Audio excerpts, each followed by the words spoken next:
Let us pray. Almighty God, we ask for your blessing and wisdom upon this Parliament. Direct and prosper our proceedings to the peace and welfare of the people of Solomon Islands. We ask this in the name of our Lord and Savior, Jesus Christ. Amen.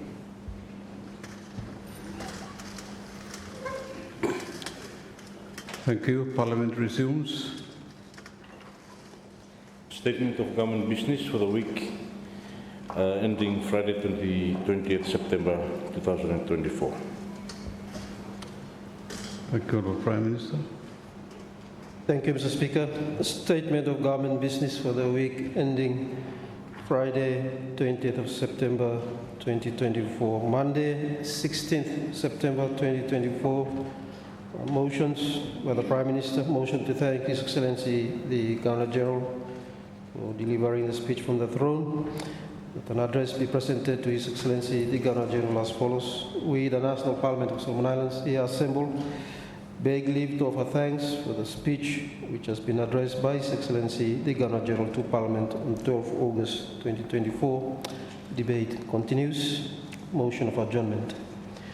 Tuesday, 17th September 2024. Motions by the Prime Minister. Motion to thank His Excellency the Governor General for delivering the speech from the throne.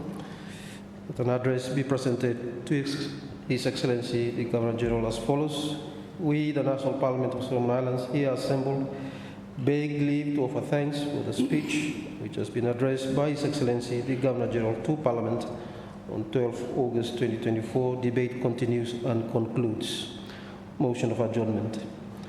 Wednesday, 18th September 2024. Bills, second reading. The 2023 Supplementary Appropriation Bill 2024. Bills Committee of Supply, the 2023 Supplementary Appropriation Bill 2024. Committee of Supply commences and concludes. Bills third reading, the 2023 Supplementary Appropriation Bill 2024. Motions. Motion of special adjournment by the Prime Minister that at its adjournment on Wednesday, 18th of September 2024, Parliament shall adjourn to Monday, 4th of November 2024. Motion for adjournment. Motion number 3. Thank you. Motion number 3 to be moved by the MP for Aukelangalanga and the Leader of the Opposition, Honourable Member.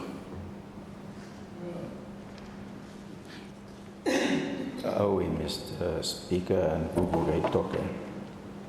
But before me move motion here, sir, just a comment no moment. Mr. Honourable Prime Minister repeat him no same motion next day. I think we must amend them wherever it is. For him to say no same motion here or Monday, same motion here Tuesday also. You repeat him something and we'll go. Oh, also, Mr. Speaker, you need late all the way 10 kilo. Standing order 10-1 here, I think by me amend them, I think man. Make me start lo 10 kilo rather than 9:30 because you mean 9:30, you mean also keep him now. Thank you. That's a point of order. Yes, it is a point of order, yeah. Thank you, sir. Let me now do the business for this morning. Sir, I beg to move that Parliament resolves itself into Committee of the Whole House to consider National Parliament Paper number 1 of 2024, National Anti-Corruption Strategy.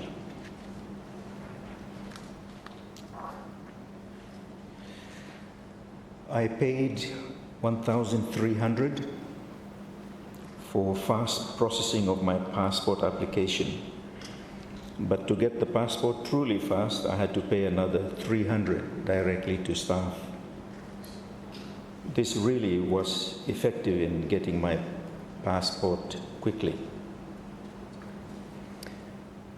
I am good friends with 2 staff at the Inland Revenue. They help to make sure my tax is always low. Of course, I pay them directly to do this for my business.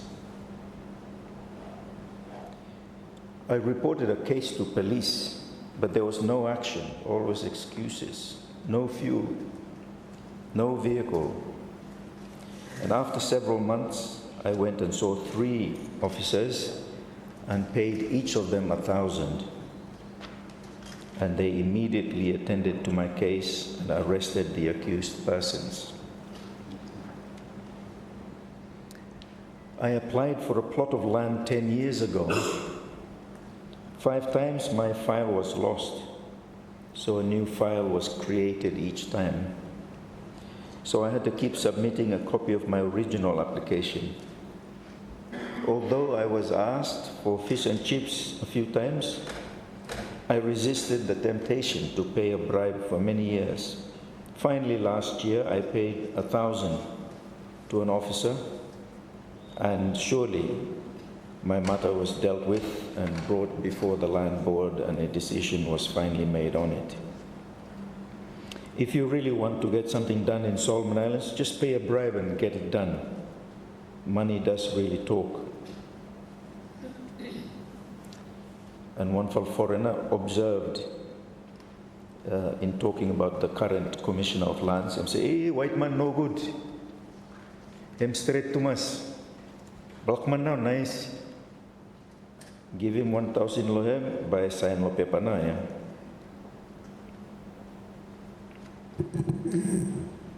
I don't know how fair some of these case studies are, Mr. Speaker, but I'm sure members have heard similar stories. It is important, sir, that Parliament takes this opportunity to consider the National Anti-Corruption Strategy document as presented by the government. Our country, sir, has many development challenges: a relatively weak state, weak institutions, poor governance, low government revenues, non-compliance with tax laws, excessive prices charged to government, often for substandard work, shortage of medicines, lack of spaces in schools, underpaid teachers and public servants, challenging infrastructure, inadequate public transportation, expensive electricity, expensive communications, scarcity of clean water supply, poor sanitation, poverty, land disputes, unemployment, high cost of living, and the list goes on, Mr. Speaker. Sir, corruption has made these challenges even more difficult to address. Some of these challenges have been made far worse by corruption.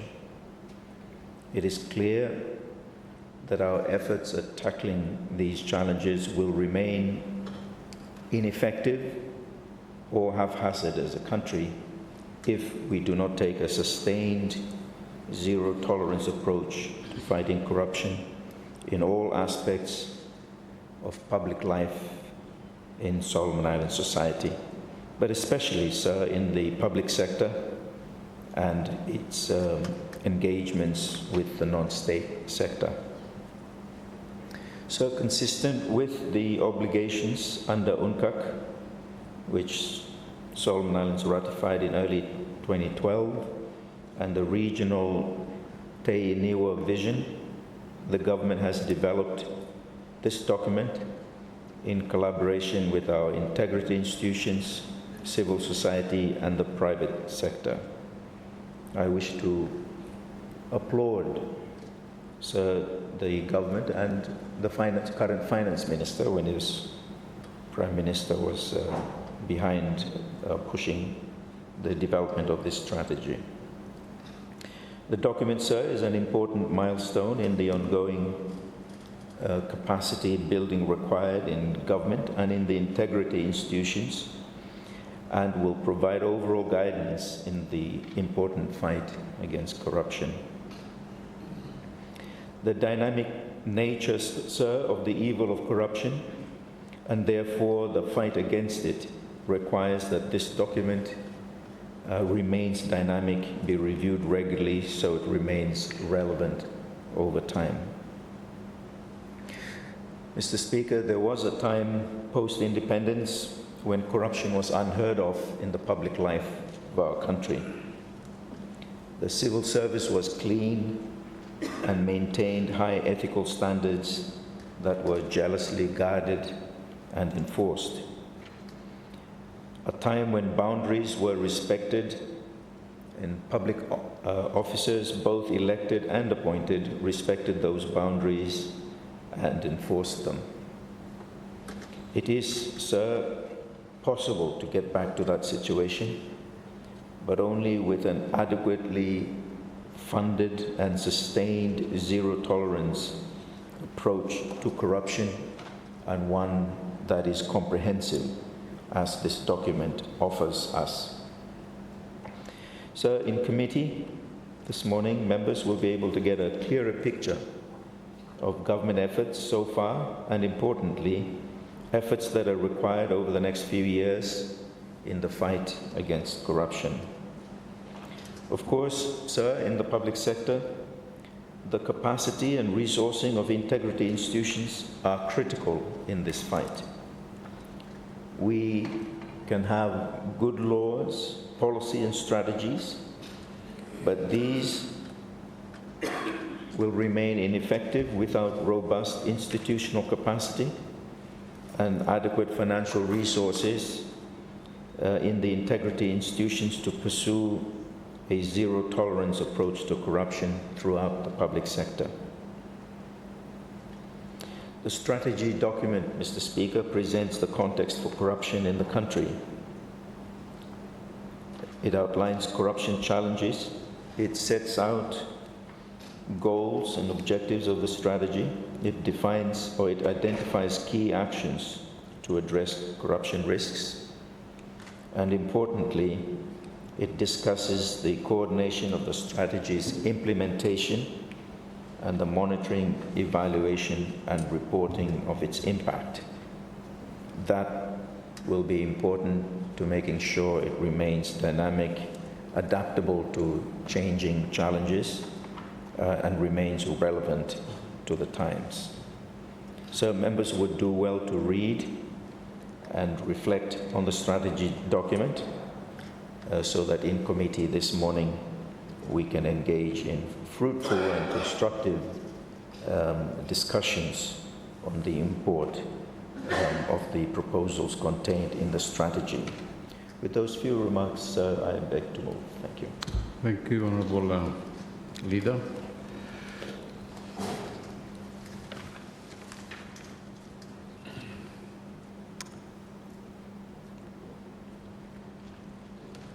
Members may now speak on the general principles of the paper and the discussion.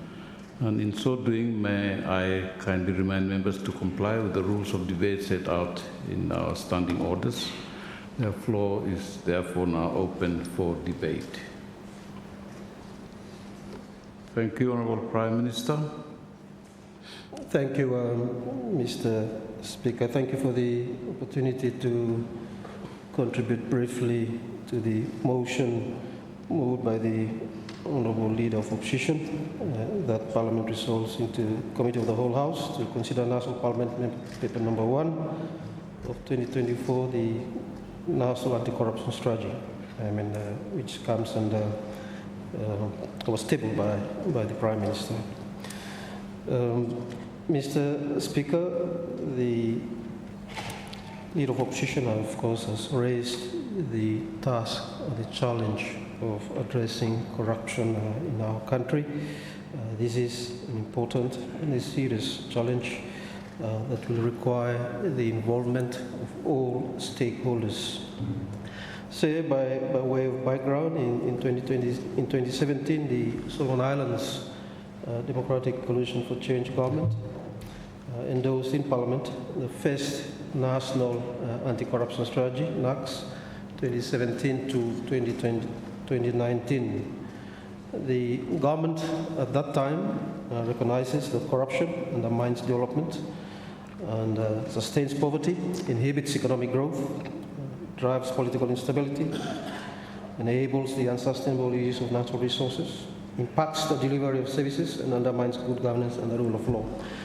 These are some of the points that alluded to by the leader of opposition. And these are critical areas, points that we need to look at. Thus, the National Anti-Corruption Strategy establishes a diagnosis of corruption levels and impacts in the country. And that plan, 2017 to 2019, was over an 18-month period. It was the blueprint document that guide and coordinate the approach of the government at that time to identify focused priority areas of policy and legislative reforms to address corruption in the country. Some remarkable achievements of the NAC 2017 to 2019 includes the enactment of the Anti-Corruption Act 2018 to combat corruption, provide for the establishment of the Solomon Islands Independent Commission Against Corruption, B, the Whistleblowers Protection Act 2018, an act to protect persons making public interest disclosures from liability and victimization, the amendment to the Electoral Act 2018, and of course the amendment to the Ombudsman Act 2018. The development and adoption of the anti-corruption strategy aligns our efforts as a country to the Sustainable Goal 16, also known as the Governance or Peace Goal, which underscores the significance of a just, peaceful, and inclusive environment as an enabler for achieving broader development objectives. Solomon Islands reaffirms its commitment to combat corruption and promote public integrity, and this is evidenced by our adherence to the United Nations Convention Against Corruption, which we ratified or acceded to in 2012. The 2019, the NAC's 2019 review reflect on the following questions. What has worked or not worked so far in terms of implementing the National Anti-Corruption Strategy? Were there obstacles in the implementation of the NACs? If so, what were the obstacles? What is missing from the NACs? What should be included as priority in the revised NACs action plan? So these were some of the questions that helped to shape the 2024 to 2027 strategy, the one that we will be looking at in the Committee of the Whole House shortly. Work to finalize the revised NACs tool after the 2019 consultations due to the COVID-19 pandemic and the related outcomes. Colleagues, when the country emerged from the pandemic in 2022, work again commenced to start revising the NACs and ensuring that it was fit for purpose in the post-pandemic context. Some work was done to review the document in 2022, but consultations mainly started in terms of the review and the strategy that we now have. Consultations mainly started in 2023. This was followed by validation workshops in August 2023 at the Office of the Prime Minister and Cabinet. And on that note, let me also join the leader of opposition to thank the Minister of Finance, former Prime Minister, who was in charge of this work during the last 5 years. That the workshops, the validation, as well as the review, was able to bring together a number of integrity institutions and agencies, and this includes the ICAC itself, the Ombudsman, the Leadership Commission, of course our partners, the UNDP, and the United Nations Office of Drug Control. And the current document that we'll be looking at was endorsed in Cabinet in December 2023. Mr. Speaker, yes, the NAC has 6 main parts, which include the following. The 2024 to 2027 document has 6 main parts. the legal framework and the institutional framework, the key corruption challenges in Solomon Islands, the key action to address corruption risk areas, the coordination of how we are going to implement the strategy, monitoring, evaluating, and reporting, as well as the next action plan, which is attached to the strategy. At the end of the strategy, I think these are the important areas or activities that the CCAC, as well as the integrated institutions, will be working on in terms of implementing the strategy. The Solomon Islands Independent Commission Against Corruption is a critical actor in Solomon Islands in terms of the fight against corruption. It has prevention, investigation, and with the consent of the Director of Public Prosecution has prosecution mandate as well. The action plan includes a number of actions aimed at supporting the CCAC to operationalize its mandate. Finally, Mr. Speaker, concluding these brief remarks, the government acknowledges there are many challenges to addressing corruption and is prepared to continuously present the case for the anti-corruption legislation and the full and complete implementation of the strategy to businesses, citizens, and Parliament, as well as seek their active engagement. The government, of course, recognizes that the fight against corruption is everyone's business, and this makes provision to ensure all Somalilanders are engaged in this fight. With this remarks, Mr. Speaker, I support the motion and I resume my seat. Thank you, Honourable Prime Minister. Any other members who wish to speak to the motion? Thank you. Honourable Minister for Foreign Affairs and External Trade and MP for Central Guadalcanal. Thank you very much, Mr. Speaker. Firstly, I'd like to acknowledge the move of the motion, the Leader of Opposition and Member for Auki Langalanga. And the motion reads that the Parliament resolves itself into the Committee of the Whole House to consider National Parliament Paper number 1 of 2024, National Anti-Corruption Strategy. Story blow, Leader of Opposition Truan, and we hope that it should not be used against him as low corruption charges. It's a it's a very true story. I can relate to the same story too of corruption. I was at my house and to a couple come to house. They had a contract from MID. They have no machines. So the worst thing is that time of the contracts give him a lot of people without machines. What does it mean? It can only mean one thing, sir. There's some deals inside there that is not favorable to the government. I mean, what the money awarding what the projects or what's that? A lot of friends, one talk, and what the same.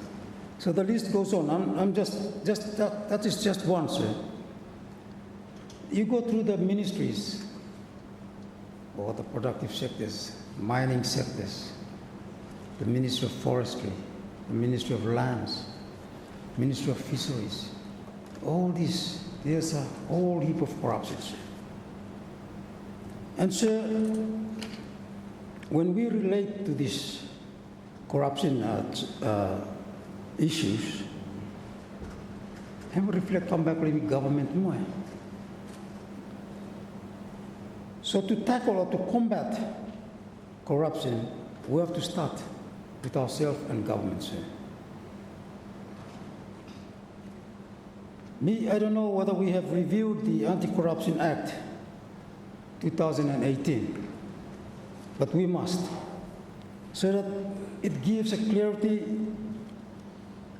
clarify the internal procedural issues and gaps and challenges that are identified. And very important, the Act itself, you may have to relook them, review them, so that have a clarify not the internal procedural issues and gaps and challenges that he may identify. That's one start. Secondly, Mr. Speaker, immediate for local public service. There's so much corruption that is going on within the government machineries. You go to Ministry of Finance, you go to Ministry of Mines, you go to Ministry of Forestry, Ministry of Lands, Ministry of MID, Fisheries, and the list goes on.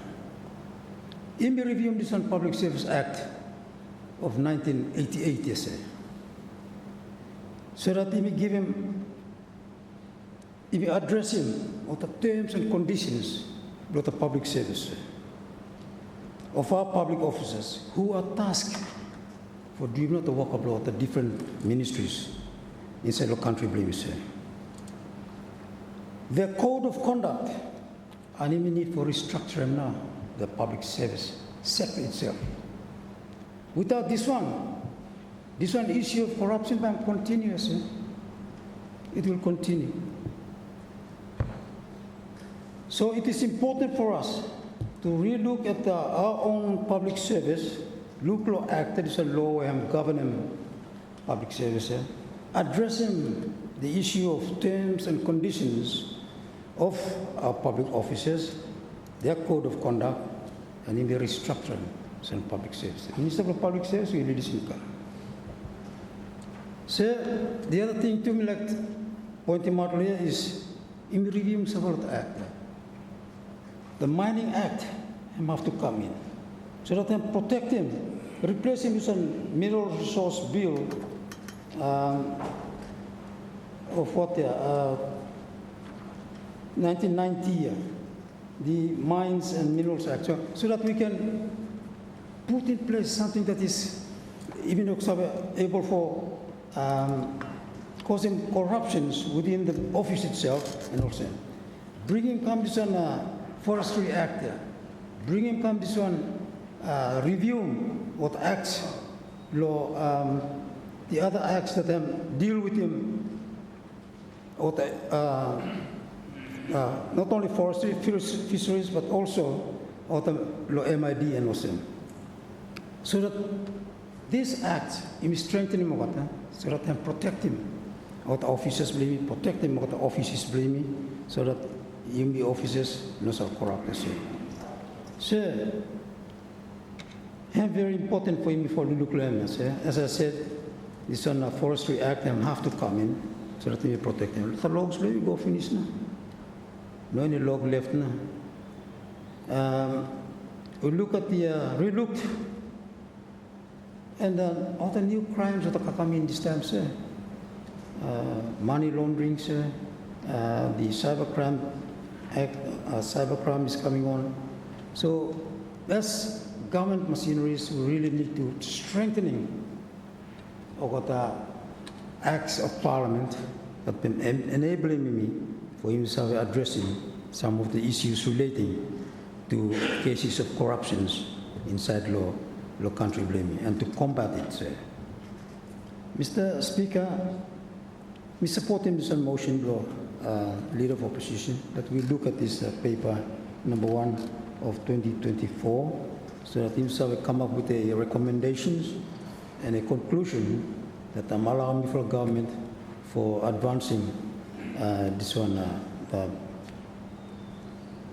the motion that is tabled before us by the Leader of Opposition. With this, I support the motion. Thank you.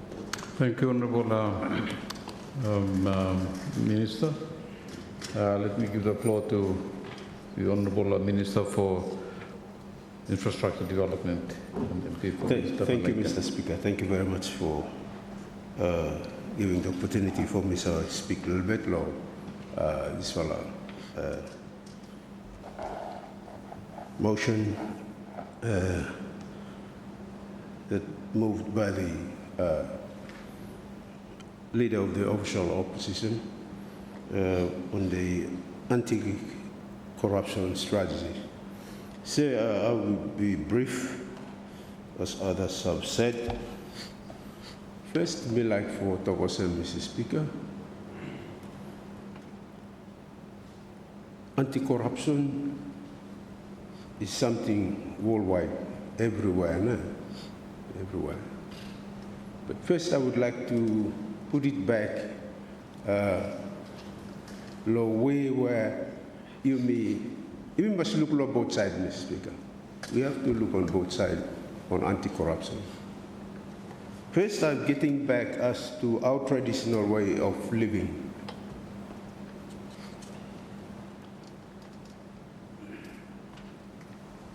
Why me say me come back to traditional way of living is, or how we act, how we do things. To say thank you to someone, Mr. Speaker. Yeah? You doing work for me thank you to you. And that's what we believe. And me giving with him good heart, Mr. Speaker. Also, that's how first thing me like for talk about, not that one, before I go on to another part of him. So we claim it as anti-corruption. Nah, I'm corrupt now. But today, if you do something for me, because you help me, I give you $10.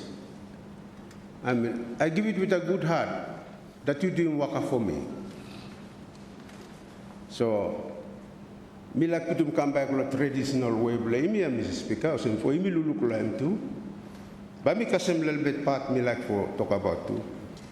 So, Mr. Speaker, me like for me lulu good law this one. Sometimes he say like leader of opposition raise that yeah, you come to man, you try him hard, you give him go $5 to him, then him sign him come now. So yeah. So there are some follow ways that me look him that him no right, law corruption in me say, but white man style, but law Melanesian style, him law me usem him straight number 2. Mr. Speaker, that is a little bit something me like for talent. So time me luluk lo ta erase, Mr. Speaker. Me come about yung ting naman, Mr. Speaker. We legalize all the processes, Mr. Speaker. If you want to get your passport fast, you pay more. Put them there. You put them another $500 so that have fast track. Or if you want to get your payment out, you pay so that your payment out. For what officials work straight, no corruption, work away to talk about it, Mr. Speaker. I mean, this is something we sit down and me time we talk about corruption. Hem na how you may look him. Because money like fast track here. Yeah, hem like fast track. Payment blame. Hem got a loan outstanding. That contractor has an outstanding of loan, where loan them say, today, you know what? We will hold all your assets. So I'm come now and push man blame dollar finance now. You quickly pay this, quickly. Bank call them what assets blame now. So why not put a fast track payment law there? Legalize him. So these are some things that even for luluk law and think about how not by me doing for anti-corruption, corruption me to talk about, yeah, for me sidelining. Yeah. So that doesn't mean corruption because that's legalized. That payment is legalized, Mr. Speaker. Yeah. So any other thing that you like for quick timeline? I mean, that's how me ever got a different thing like this one. Corruption, me talk about him. So me have now how me look at him, Mr. Speaker. So that even no make him public servant blame him, tell him what corrupt, Mr. Speaker. So, sir, I think we have to find somewhere how now we deal with him this whole corruption in here. Sometimes from his workload, yeah, him doing something for you, you say thank you. Thank you very much. I know you were busy, but then you quickly, yeah, give him all 1,000 a month. Yeah? But you give him with a good heart here. Yeah? You don't give him because I'm doing quick time for you, no. So this is a difference we have to think. we have to try and look what are issues here, also, Mr. Speaker. So that's why corruption. Lobby hem langus bulan aramani, langus bulan wait man. Ino langus bulan melanesia man. Me man you doing something for me, me tag all no man. Sometimes I give something that is more than what's supposed to me give him, but because me happy. Yeah, me happy. Oh, thank you that you done this one for me today. I think that this is supposed not to be done today. Yeah, it is fast. So if we look at these things, go in say corruption now, legalize him. Legalize all payments for what now? Like him not there, legalize him. So that amount, if you like for you slow, you $100 now. But if you like next week but you travel, put a $500 on top more. So you pay $600. So that no officer more for me, by me say bribe you know, that's what I'm supposed to do him now. I must walk alone, Mr. Speaker. So sir, sometimes me look at corruption, yeah. I mean, everyone got a different thinking of corruption. With man no more, $10 no more you give him corrupt na. $5 corrupt na. So this is something that we have to be careful how we look at him. Yes. Today I've heard about like we said our public service officers are corrupt. You say ministry or something, you go on a more quick time, yeah? But we have to be a little good inside there, how now? If we say they're not corrupt, okay, we'll find a way when we do things. For him is a safeguard him over time.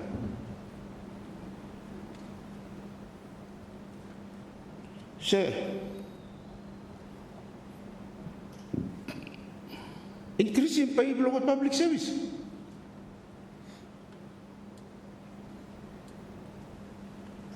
Increasing pay below teachers. Increasing pay below police. Make them work good. So these are some of things where we need to fight corruption. We need to do it too, Mr. Speaker. We need to do it. We iron out corruption. But say, this is worldwide, as me say, Mr. Speaker, everywhere. Some other countries is worse than us, Mr. Speaker. Well, to claim what the good there. All of us, we travel overseas. We have seen Lord eyes blame you no more. You look him no more. If you go ahead for say email, you mean small no more, Mr. Speaker. Very small country. Very small amount of money is no more. You deal with him is a corruption.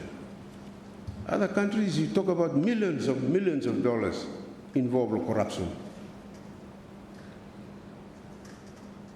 When we talk about infrastructure, there are millions of dollars involved in these old tender processes, Mr. Speaker. So, sir, very good leader for bringing come this one, for him to talk about corruption. But that is how my view on this corruption, anti-corruption strategy, Mr. Speaker. Very good. But come up with himself a lot, yeah? Strategies that we need for doing, like what me say. Yeah? Increase some fees. Yeah? Legalize fees so that we can go and pay for it time me like fast track things. Yeah? Or me like land board, you look low, case blow me today. Pay. Throw $1,000 there for land board meet. Minister lunch there, but you look low this one. I mean, this is if we want to fast track things, yeah. So that no corruption. Corruption now you force him out for meat, you go pay high.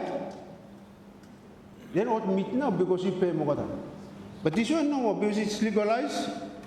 You go pay the office $1,000, yeah, board meat for cash flow money or land blender. Yeah. So it's not corruption. It's legal. So Same with him, education, yeah, scholarships, yeah. So everything. Lodena, Mr. Speaker. So say me just like for just put him no more nara side lo kwen no more for him luluk tu lo what areas here. Time me try for yeah talk about no anti-corruption strategy report lo here. I think needs to take it to our context, Mr. Speaker. Yeah, we get things and look at it and find ways back to our context. How now we do things. Awesome. First of all, disagree with me, but this is how I look at it, Mr. Speaker. This is how I look at it. Like me say, I reckon any little bit small something you do, you corrupt na. So say, thank you for allowing me for talk a little bit more, for also comment on this anti-corruption strategy. That I see that there are some other things that needs to be done. Lohem, like when we lead our opposition on a speech raising that, yeah, $5, $10 there, bring a police him no come for attending case, it's no truck. When you give him go at when him attend to them. So okay, increase him salary for police. Bakang boss him no worry. Yeah. So sir, I think thank you too much for giving me this opportunity. Thank the leader of opposition for taking this whole national anti-corruption strategy so that imisa lulupulhem and a little bit share some ideas on how we could move on and to deal with anti-corruption in our country. Very good. Imi like for Imi must know anti-corruption in our country. Imi must out him. Yeah, Imi must out him. But him na, there are some other ways Imi must look at him too for how Imi doing things law corruption. Also, Mr. Speaker. So I think I'm now with a few remarks here, Mr. Speaker. I support the motion. Thank you very much. Thank you, Honourable Minister. Honourable MP for West Arare. Thank you, Mr. Speaker, for also giving space for me joining Noma First, let me take the opportunity for thanking the mover of the motion, the Honourable Leader of the Opposition, that Parliament resolves itself into the Committee of the Whole House to consider National Parliament Paper number 1 of 2024, National Anti-Corruption Strategy. Very important motion, Mr. Speaker, as Hemi address him. One for important area law work law Yumi country, Mr. Speaker, and Hemi also look him as Hemi Sikinisia. If him tolerate him go hem kansai. When Hemi kaka inside law system law yum tola and moso country blame tola. Hem make him country hem sick, Mr. Speaker. And so I again thank the Leader of the Opposition for moving this motion so that Imtola, Mr. Speaker, reflect lahem. So the earlier speakers have almost made a testimony of what they have encountered and experienced in their life. Those that Imtola stay long time in Parliament, I think one way or another, Imtola come across him. Over the things here, where Hemi already heard, Mr. Speaker, by the earlier speakers. Okata lo country bring to come across him. Imi man way imi work a long time, lo public service, and then imi enter lo parliament, Mr. Speaker. We can also speak lo time lo imi, Mr. Speaker. In the 1990s, Mr. Speaker, when I was a public servant, corruption him also him no saka come out man, him hide. And waka the public servants, okata waka now. Salary okata any mokata waka for him. Efficiency and effectiveness in service delivery to our people and the public, Mr. Speaker. A lot of time, me have agreed that hembara kutumas ya. Kutumas. Me no sa forget him. Lo Minister of Commerce when I was here. One line no more me follow communicate with him, Speaker. In the 1990s, one line. Whereby you're in province, you're in market ministry, you're in out. One follow you go and you register yourself if you have business. For you communicate him outside, Mr. Speaker. But him no holding waka, he won't waka, and him no even come to my mind that you need to be paid for you call one line and make him you speed him up waka, Mr. Speaker. No more. He won't waka so faithfully and effectively, Mr. Speaker, and timely deliverance of that service blockade. That was public service in the 1990s, and imi man wait him that one year and imi look him how imi change country blame tell him change and imi agree with him leader or got talk picture him keep him tell lo what him actually happened. Imi members of the parliament, I can recall that the ministries blame those that they facilitate us as members of parliament for constituencies. Yeah, me too, but former city of Blomi himself told him, hey, pay him to lebet awesome before payment also blim told him come up awesome, low level awesome. Me say you tell him come officer, me go kasim him. I never been given the names of those officers, Mr. Speaker. But him true, him happened. Why? Those are the questions we ask him. Mr. Speaker, and me agree with him. Imtola need for start for Lulukula this one. Let me also not miss the chance for me thank him, the Minister of Finance now, and he was the Prime Minister, where this report him come in, him actually help Lord establish him inside the office, facilitate him someone else, independent corruption against Commission against corruption on our behalf, the country, Mr. Speaker.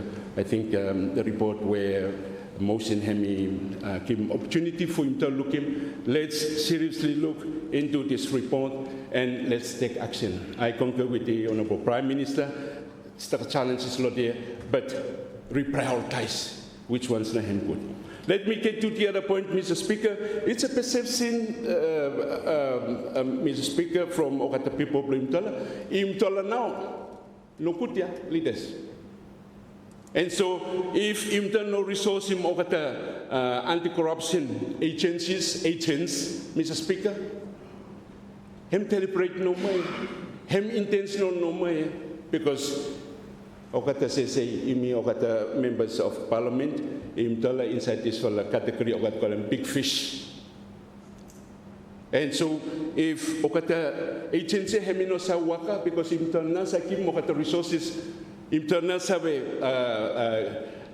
giving okata those powers, Mr. Speaker, then we've been negatively perceived by our own people as well, Mr. Speaker. And so let's do the right things, Mr. Speaker, to address what now got the perception, those perspectives, Mr. Speaker, as well as making more the agency or the waka and imtala level testing more from him 12 time more the people blame to lulu claim. So, low corruption, let me take it down. I think work has been done, and imtal kalem law report the National Anti-Corruption Strategy. Next 2024 to 2027 by Hemi again review, Mr. Speaker. If resource Hemi go more look at anti-corruption agencies, go right out and you dig him out, make him holistic picture of what is happening in the country. National go down look at the rural village Brimton, Mr. Speaker. By him interesting the discovery of where this has taken root in our society. Mr. Speaker, corruption. Lo village, Mr. Society, no more looking one fella where have a big problem. Hey, ma, you know the right custodian. How now? You take him over the license. How now you open something? Argument him the process bring to him no sabe. enabling those where o kata karem o kata rights here, rightful rights for o kata exercise, Mr. Speaker. O kata mani lokin him go ahead. O kata man we you no expect him o kata for o kata now spearhead mo ka samtina. O kata now lidim o kata lan ona seleva. Hey, you lo woman how now lo malaite you act osem you principal lan ona o custodian. Hem o opposite now. It's because of internal alleged corruption. Hem was more when there are cases of land dispute. O kata the chief rental sit down. Hey, o kata mania, o kata receive him selling too for sit down. So kata something as the speaker says touched on, Mr. Speaker, we need to holistically look into o kata legislation. Those acts, Mr. Speaker, make him give him that environment, that conducive environment where pay him address him. Painter compacting this corruption, Mr. Speaker. So, meeting if inter resources mo kata agency go out mo, you go kasi mo kata people blame tal where o kata lo village for o kata also give him come story block kata, and then inter looking man something ya hembara rooted ko kasi o kata people blame tal lo village. More so where looking and happen, even mining him happen, even trading, Mr. Speaker, this time you imtala by interest for looking. Just a survey carried out, gave him a fresh starter, so that him again put him a strategy in place as already been suggested, Mr. Speaker, so that him address him this corruption law country Mr. Speaker. So me agree with him, Prime Minister, and me like him put him reprioritize him. I would like to see the budget next year. Yeah, I think autonomous budget for him go for this sikak tell him good. Give him mogata make him mogata no look out him selling more. And then him tell pusu mogata out, ogata no stop under you, Prime Minister. People blame tell look him, hey, Prime Minister, him keep him this one no more, him 50 make him no sa address him mogata something. And for ogata leaders blah him, law parliament. Make him no sad touch him. Those are perceptions by the ordinary people who in Tolaway or stop and they roam the streets or got the side story, Mr. Speaker, about the so let's post this sikak out, him Tola, give him autonomous power or resources, make him more out this follow work up, Mr. Speaker. But as the Minister for MID Hemi already Taramlo intervention, Mr. Speaker, let's holistically address this one. Suppose you no sabe to Mr. Speaker, no ma, pa no sabe go through. And that has a well spelled out law this report, law section 5, corruption challenges. Hem no small list law there. And me no sabe we in full budget blame law 1 year. That resource before kata mania holistically into addressing corruption in the country maybe. But imtal no put him let's tackle it. Let's head on tackle this corruption, Mr. Speaker. Give resources where adequate to these agents so that they can carry out this their mandate, their functions, Mr. Speaker, along this problem. So. Lo oketa experiences blimtola me even me like for leve touch lo the RSTP me one for you Mr. Kalo here me no take it ya lo last year me suspect him something him ko lo ministry my 1.5 for West Area constituency he hijacked it from me. O kata miko kasi ministry, o kata offices, o kata mino karen power. And o kata reallocating, follow tintim lo kata. And me say hem lo time lo campaign lo last year, lo this year me campaign. So o kata offices use him for supporting candidates in terms of the project. 1.5 lo me hem still in the process for investigating. Why now me no karen power lo hem? Me give him a submission, Pusuma said to submission, they came up with their own submission and funded it with the whole 1.5 million, Mr. Speaker. Me look like this one, and what ya? Mr. Speaker. So, me lebet flatimosem, look at the ministry has already been pointed out by the earlier speakers when contribute to the motion, Mr. Speaker. Look at the point let him finish. And this one, him go out inside local ministries, blame me. So some follow me affected. You miss it with him. Look at own public officers blame me, or at something, you miss it with him. So get the investigations done swiftly so that justice can become law. People blame Tola and him Tola. So I wish to touch on that one. Him what ya? Him work up look at officers, or him corruption, or him what? But if Okatin say Hamilton also Mr. Speaker, atin pa imtal painting ko sem na koko follow report na Mr. Speaker. So look at the public servants blame imtala Mr. Speaker no ma imtala excuse no ma. Waka blame imtala if imtala sign him out for him Mr. Speaker, imtal to him. Imtal to him. What is practiced elsewhere has been pointed out, Mr. Speaker. Yes, it's happened, but this is Solomon Islands. Let's save Solomon Islands in the way we don't like him. And we leaders, let's take the lead. Take him. This is a Christian nation where everyone to talk like it's a Christian nation. Let it be so. And for uphold him as leaders and fight for him. That this is a Christian country. What is happening elsewhere, hem blokata. But Blimtola, hem was awesome. Also, Mr. Speaker, Imtola culturally, but intact, yeah. Cultures Blimtola, ethnic cultures Blimtola, hem holim together, hem karang way blow hem for Imtola look like something, yeah. I think hem put for Imtola look like hem, Mr. Speaker. So, yes, corruption in our country, Imtola need for Imtola address it. We need to address it holistically. I just says, Mr. Speaker, make him Imtola look like him.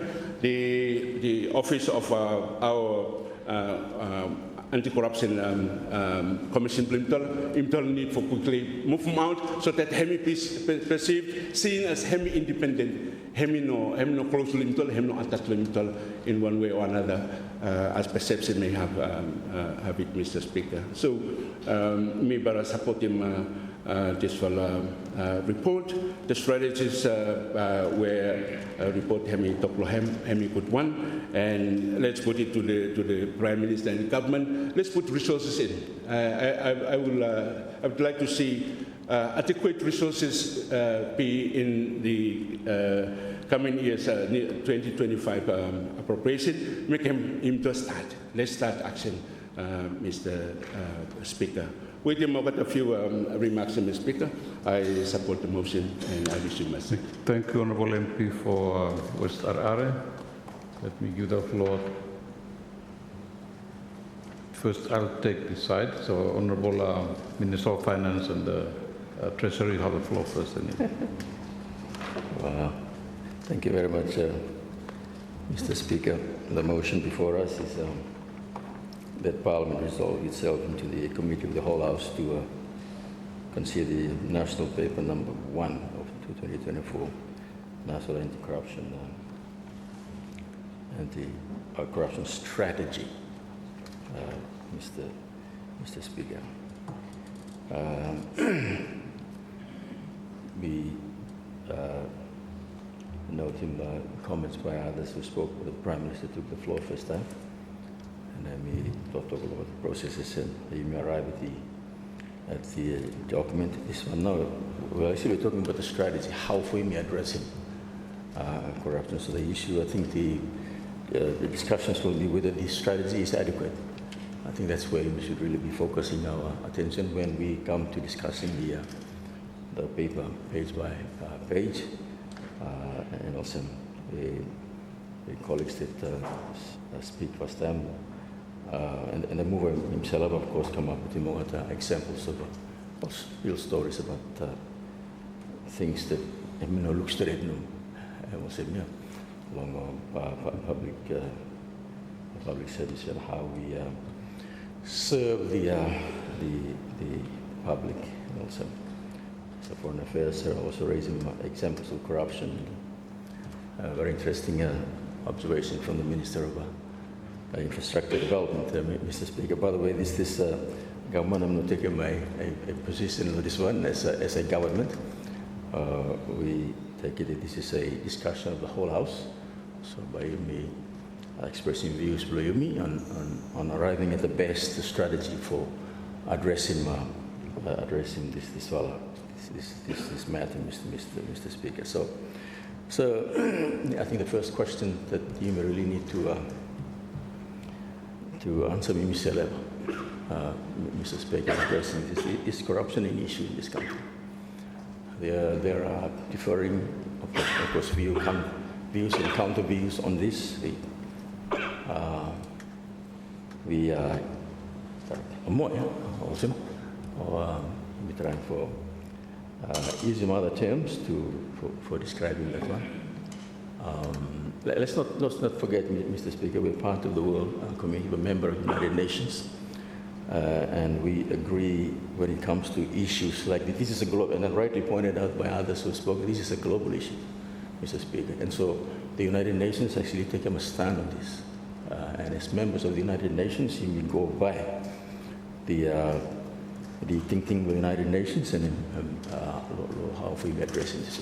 The United Nations, of course, I'm convinced that corruption is an issue that you need to address. When you localize him, come down, level here, we need to answer that question ourselves. Is corruption an issue in this country?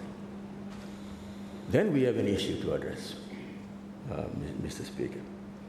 I guess the next question is, do we as leaders accept that corruption is a problem in our country? You need to convince himself of that one too, and that there's still no meeting of mind on this one, Mr. Speaker. They seem to excuse him over the actions here. Emerson. As I said, we are members of the global community. We want foreign investment, for example, for coming to this country. And so over the genuine foreign investors actually ought to look at what statistics here, or to look at the indexes, or to look at, although we may argue, Mr. Speaker, that there are other issues seems to do local, but that's, the world is statistic mad, Mr. Speaker, when it comes to making decisions, Mr. Speaker. And as Solomon Islands as a price taker, as a country that cannot influence anything in the world today, Mr. Speaker, if we take a stand against issues like this, and so very different, then we will not be investors by no country. So that's a simple fact about these things, Mr. Speaker. So that's the question. So unless we answer these questions here to the affirmative, Mr. Speaker, to the positive, Mr. Speaker, we will never address corruption in the country. Why we must address? Because we will continue to excuse him over the actions here, Mr. Speaker. Of course, over this CPI, this is corruption perception index, is what Transparency International put him out. An index that score him and rank him countries by their perceived. That's a very powerful word too, Mr. Speaker. Powerful word. Perceived levels of public sector corruption. I know the harem stories like you may hear him today. And they interview people. Very interesting. What to go down, yeah? And if you read the report, what actually go down and interview different people, throughout the country. And so what the weigh now with the stories here. Weighing the stories, and that's how they come up with this perception. Wow, this country Muslim. So that's how we got this score. And what the experts will go down. And the CPI, of course, generally defines corruption as an abuse of entrusted power to for private gain. I'm simple as no. Mr. Speaker. So, based on data collected, so this is and I think this is the kind of questions that we're raising, whether the strategy picks up where adequate for addressing. Firstly, we need to convince ourselves, first time, that we have a problem. Once you're convinced that we have a problem, then the strategy makes sense for you to look at. So you may look more strategies for some to pick them up over the areas like that, let's improve on areas like that, Mr. Speaker. So the leading, the flow on questions, of course, Mr. Speaker, is whether we got the strategy right. That's if we're convinced for addressing corruption, Mr. Speaker. And the questions will also be raised, how independent are people who collected the data that they relied on to formulate the strategy, Mr. Speaker, or to come up with the CPI, which I'm raising a lot of alarms, Mr. Speaker. We're ranked 70 out of 180 countries, Mr. Speaker. That's serious. We talk about number of countries, 180. But if you go by 100, we are ranked 43. 43 out of 100. That means a very highly corrupt country, Mr. Speaker. That's how they rank us. So it's an issue here, Mr. Speaker, whether the questions asked and people contacted in surveys can be relied on. That's another thing that by people where you may question these things by the data to collecting where sampling how, and you all your statistics skills by coming here for all the certified public accountants by who deal with statistics, they will try to start to question about samples here, whether you correcting sample, good sample enough, where I should collect it, and of course, which will determine the correct measures for you may adopt. I'm just talking on the strategy, Mr. Speaker, and that's what we have come for. This document is called not a report on corruption in this country, Mr. Speaker. We need to get that clear. It's not that. It talks about the strategy for addressing corruption in this country. That's what it's talking about. So you may want to look at whether strategy is straight, is adequate, it covers. So once we got the strategy right, sir, the next issue is implementation of the specific, strategic actions and questions. Suggestions are made. Now let's put in our budget. I've got budgetary implications. I've got manpower implications. I've got institutional implications. Whether all the institutions me structure good to you, all the sit down good so that decisions flow. Mr. Speaker, we try to make some ad hoc amendment to all the legislations for linking things together. Income tax, for example, the people right there, they got access to every affairs around stuff. They know you from your tip to your toe. Useful information on them. Now, can the law allow that information the Commission of Inland Revenue got them for sharing with them about the police? When I work in Inland Revenue law, Manukau Tax Office law, Auckland, how many people became cases? When I said, you go down to the shorelines and look at all the yachts that what float there. First training, and everybody look at my own this one, owning this one. One man owns them. Then you go back and explain, you go back to the Inland Revenue record and look at, money him, $2 million income, but he owns asset worth $10 million. You explain to me now how you are. Inland Revenue got more information. But can the law allow for sharing that information? If we are convinced that corruption in the country, suppose no more, we will allow, but you will allow me. If you are not convinced, but you will allow. No more. This is fiduciary relationship between the Commission of Inland Revenue and the taxpayers, and then by undermining confidence in the Commission or the Inland Revenue and by affecting revenue. So that seems to be the discussions or the reasons given for even sharing those very important information that government bodies got, Mr. Speaker. And also, so we're coming here to discuss these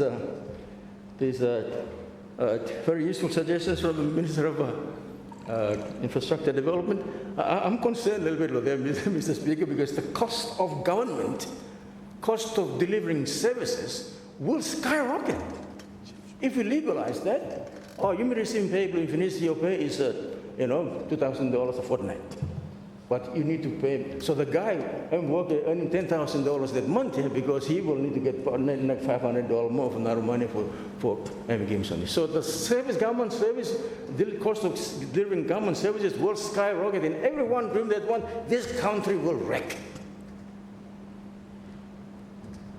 Simple or simple, Mr. Speaker. So there are some countries who do that. In Singapore, for example, if you bring in an investment, through you, an investment with, say, $50 million come in, 10% of that is yours, under law. So they bring in investors. Investors come from America, come from there.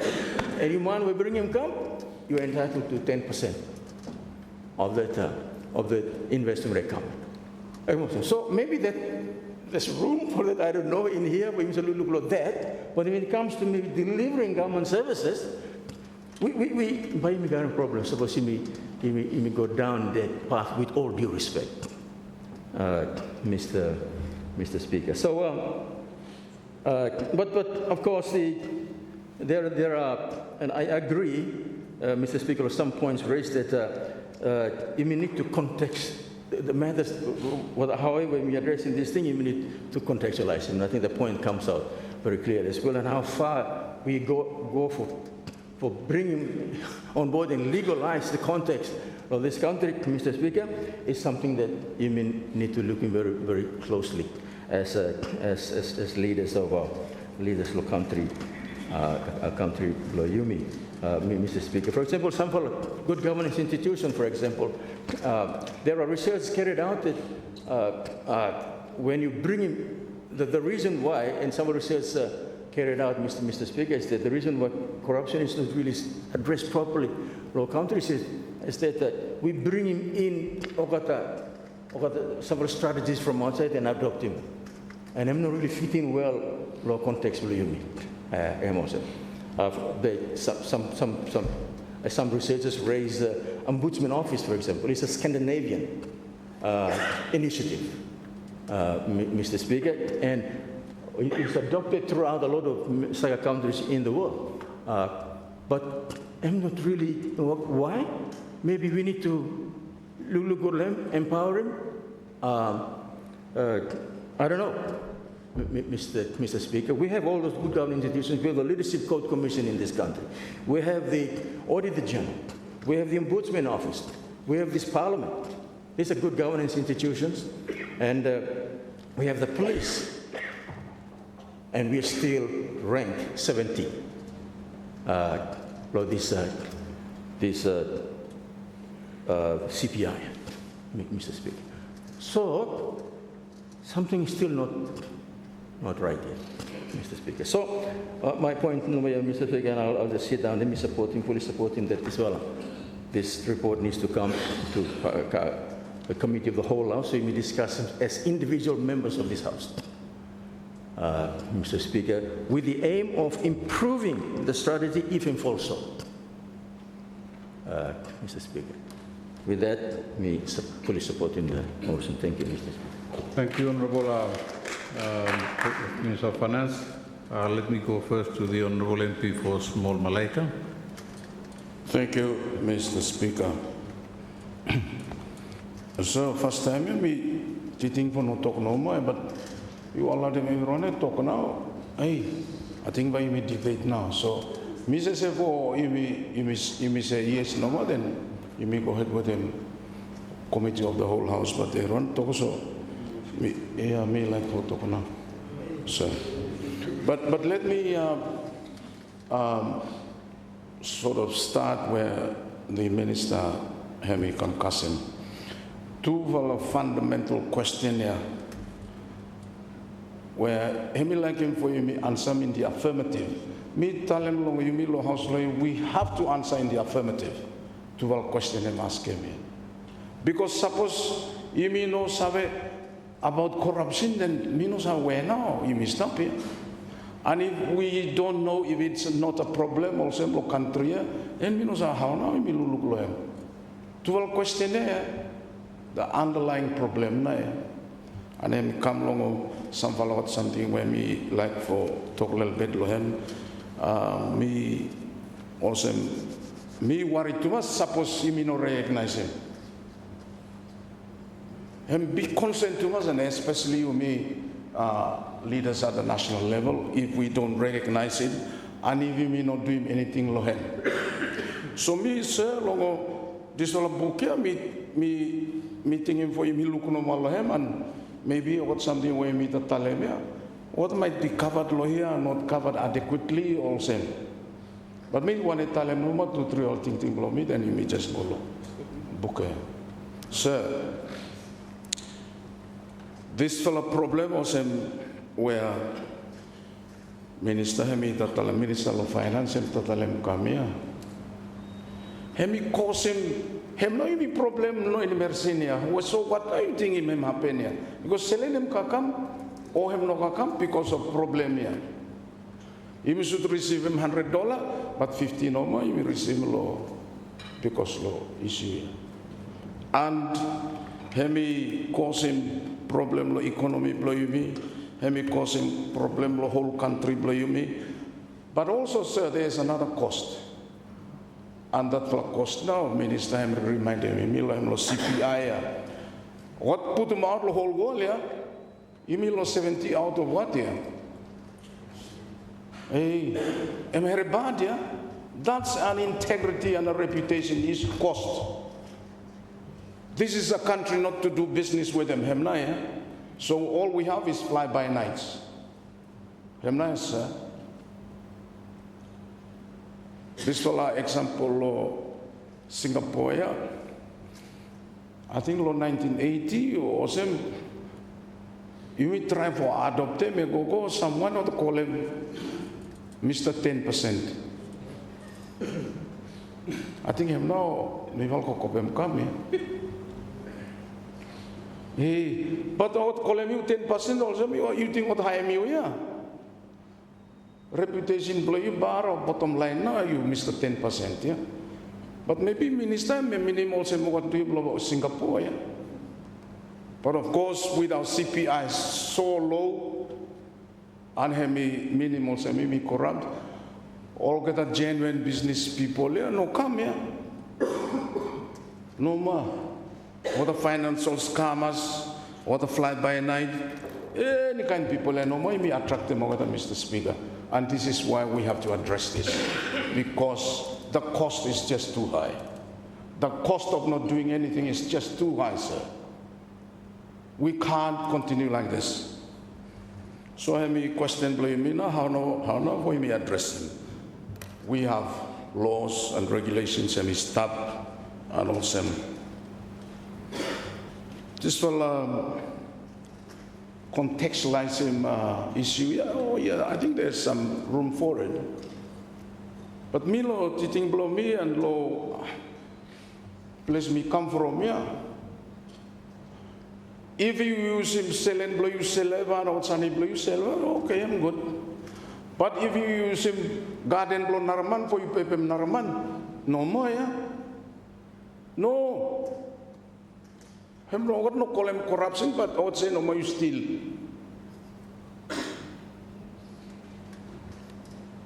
Ogata name blow him lo language him stuff, but him no corruption. But the equivalent lo him no more you steal, him no blow you, yeah? No matter you chief. So kind of say maybe one take him come what somebody also oh because me chief. Me to tell him no pick blow gata, you go give him law gata. Garden blow gata, go give him law narman. No, you don't do that. No more, yeah. You steal that one, yeah.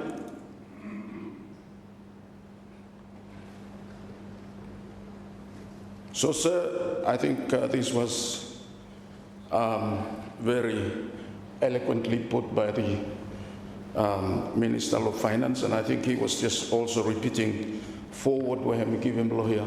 You use him public office and you use him public resources for own gain below you. Me no call him corruption still no more that one. Still here. Him no below you. Wages below you, okay. Use how you use him. Sir, so how to address it? Him start longer. You, me, the 50 of us sitting in his house, all get everyone more, we stop the public service. Unfortunately, including you too, Speaker.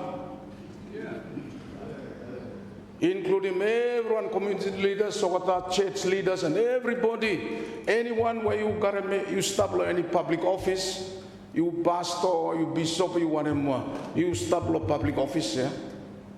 And if you apply, you apply also that office, or the things where I am accumulated through that office for your personal gain, that one no more, you know, name them different more. No name more for him, yeah? Him black now. Him red now.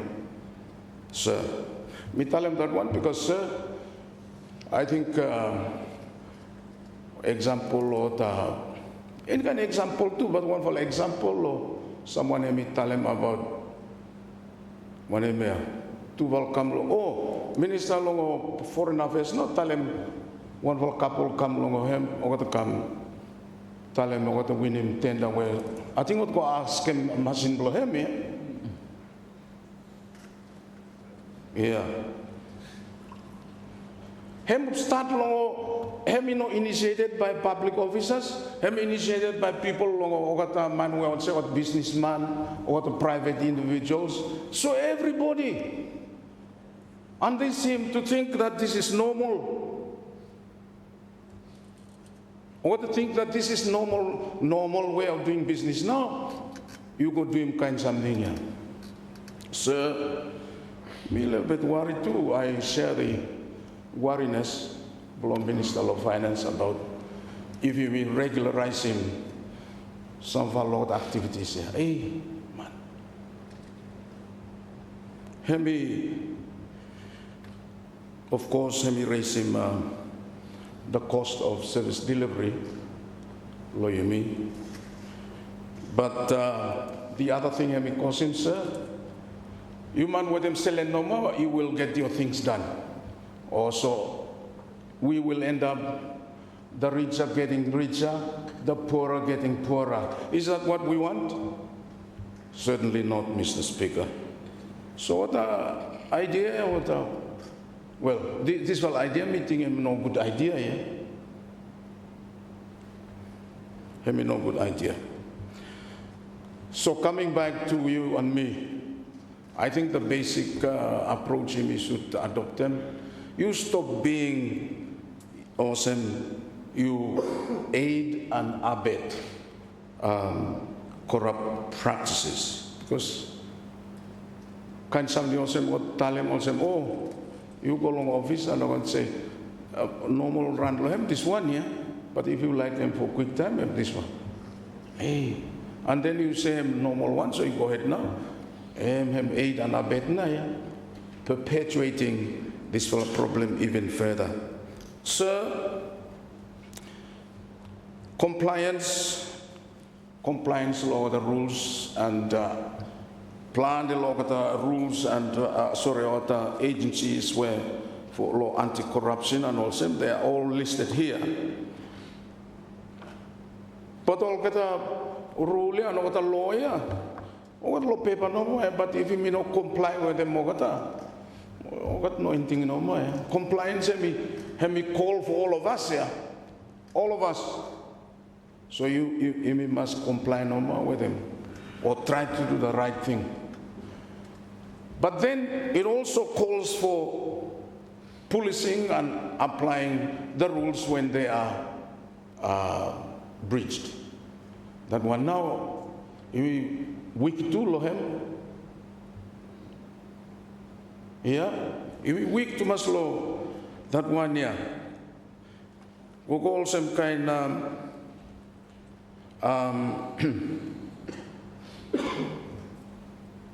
I would say long one full story. I think Robin Hood, I would say, time go, the outlaw becomes the in-law. Hey, you meet trouble now.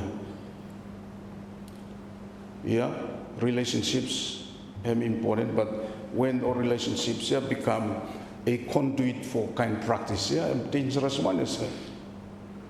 So corruption, compliance with the rules here. We will need to have these agencies of good governance and other anti-corruption agencies and cooperation commissions here. We need to resource them. All get a looking also me one way me do them this time here. Ticking boxes no more. Yeah. So by what ask anti-corruption law how? Oh, I'm done. Tick. Whistleblower how? Oh, done. Tick.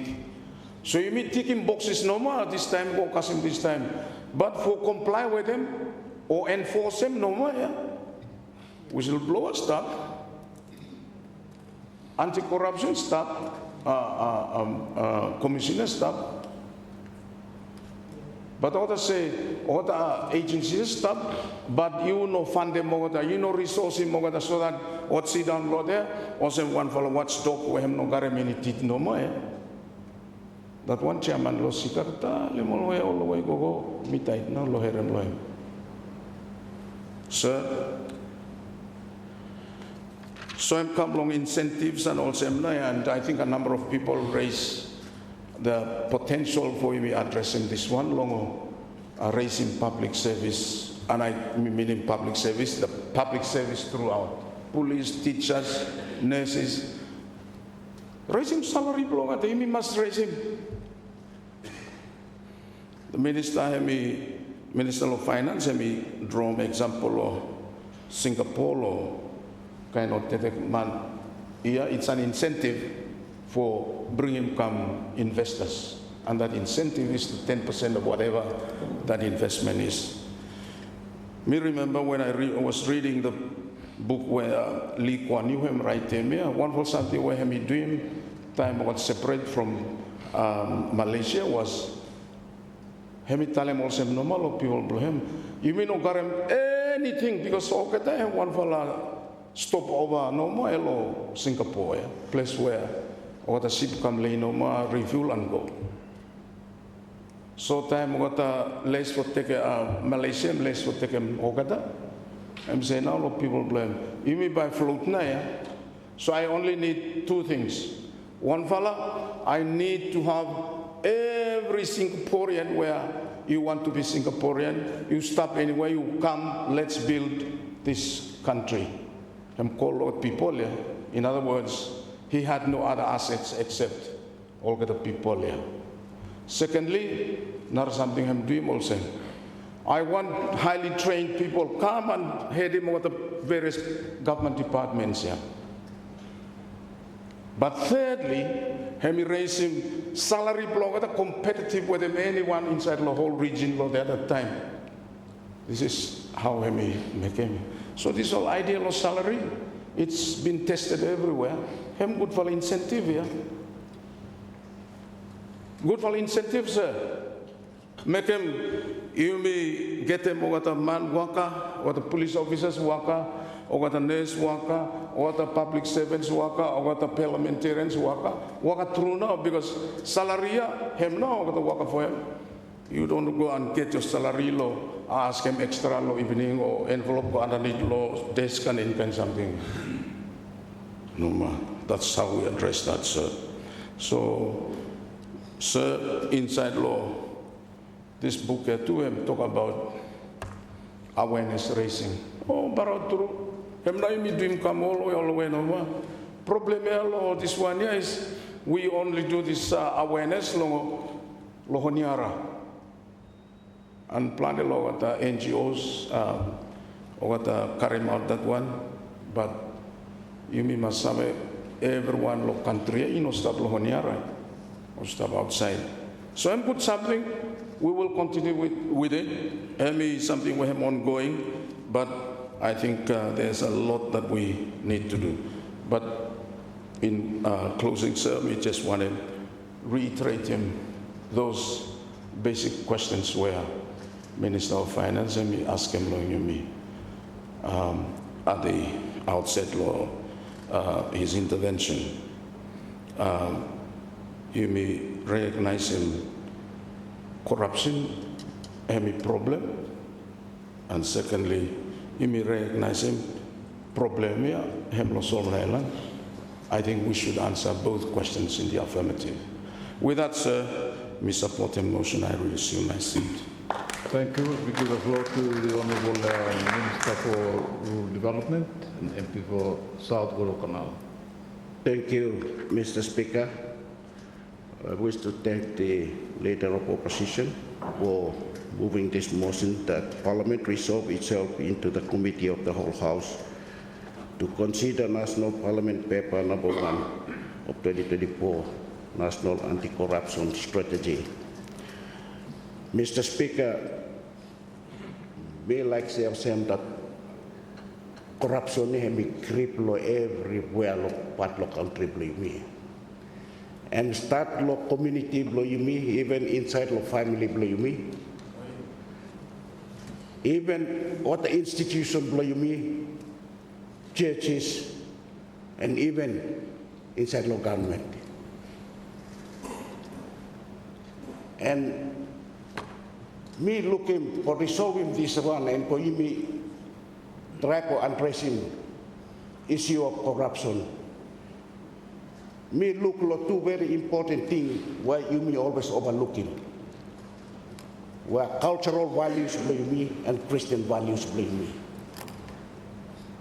These are the two values where me protecting anyone. So that time you think for doing anything wrong or for you corrupt, something about telling him say no more culture and tampo.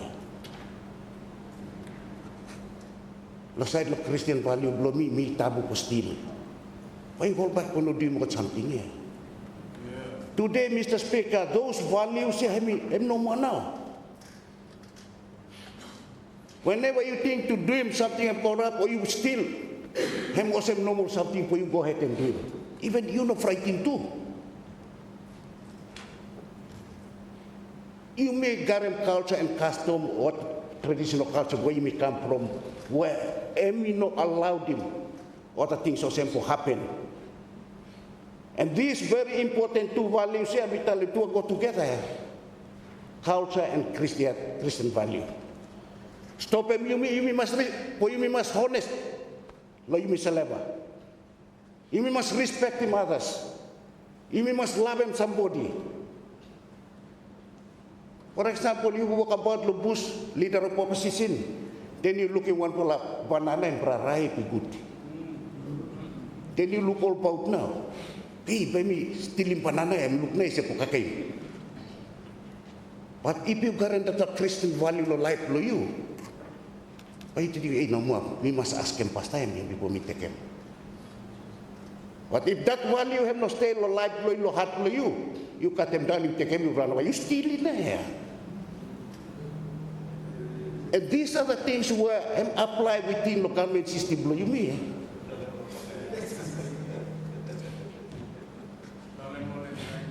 Mr. Speaker, me like him, for you me look at this whole corruption strategy, you me try to make sure that these two values, you me must strengthen him and make sure our people, because him no more, but you cannot stop him corruption. It's everywhere in the world there. Even you me go, you me say, you me educate him at Pikinini, what a go, make him educated, what a come back. Change his mindset, develop a mindset, so that he may move forward for developing country. But if they don't have that value of life, okay, educated come, what by boss for corrupt here. And do something, Mr. Speaker. And you must take note of this one here, Speaker. It's hard something for you me addressing this one here. And the only thing whereby you are reducing corruption is through our culture.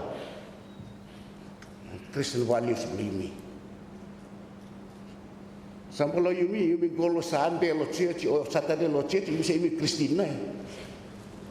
What a heart relationship with the big man no more. That's the way time you come looking for something, but you come team now. You know hold back more, you just go take him now. So Mr. Speaker, these are my interventions where we like to share him. That one is very important for you, we must consider me and you must address him. Me, thank you, and me supporting this whole motion and resume my seat, Mr. Speaker. Thank you, honourable members.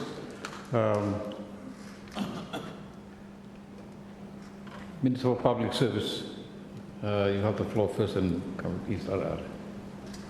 Thank you, Mr. Speaker, and thank you, Leader of the Opposition, for bringing this motion for me to look at this report, the strategy and action plan blank.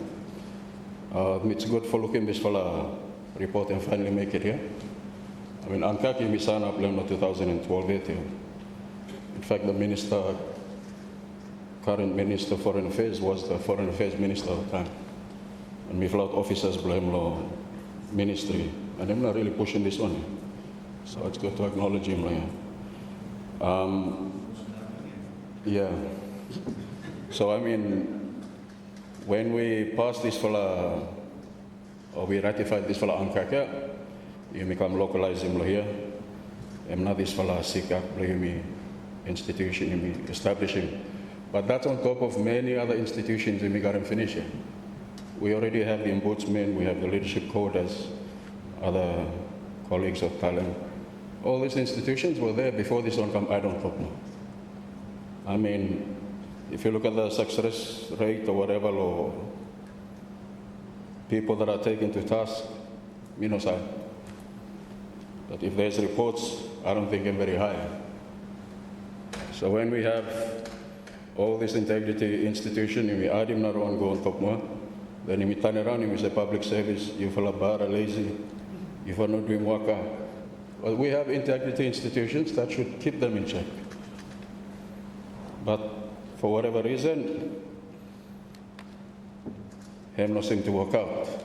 I guess this full report by him highlighting some of the things that we should look at and perhaps suggest him. But this fellow anti-corruption drive or movement here, it is not a sprint here. It's a marathon, and by take time. So you may not too hard on ourselves. Look like this one, look like areas in which are improving. The public service, I mean, consequences blow, what actions blow, what the public servants blaming. There doesn't seem to be consequences. Yeah? So when there's no consequences, boss here, go ahead now. Consequences have come a lot of institutions been mentioning. It's from the leadership code, the side block, politicians and ombudsmen, or public servants, and all these institutions are there.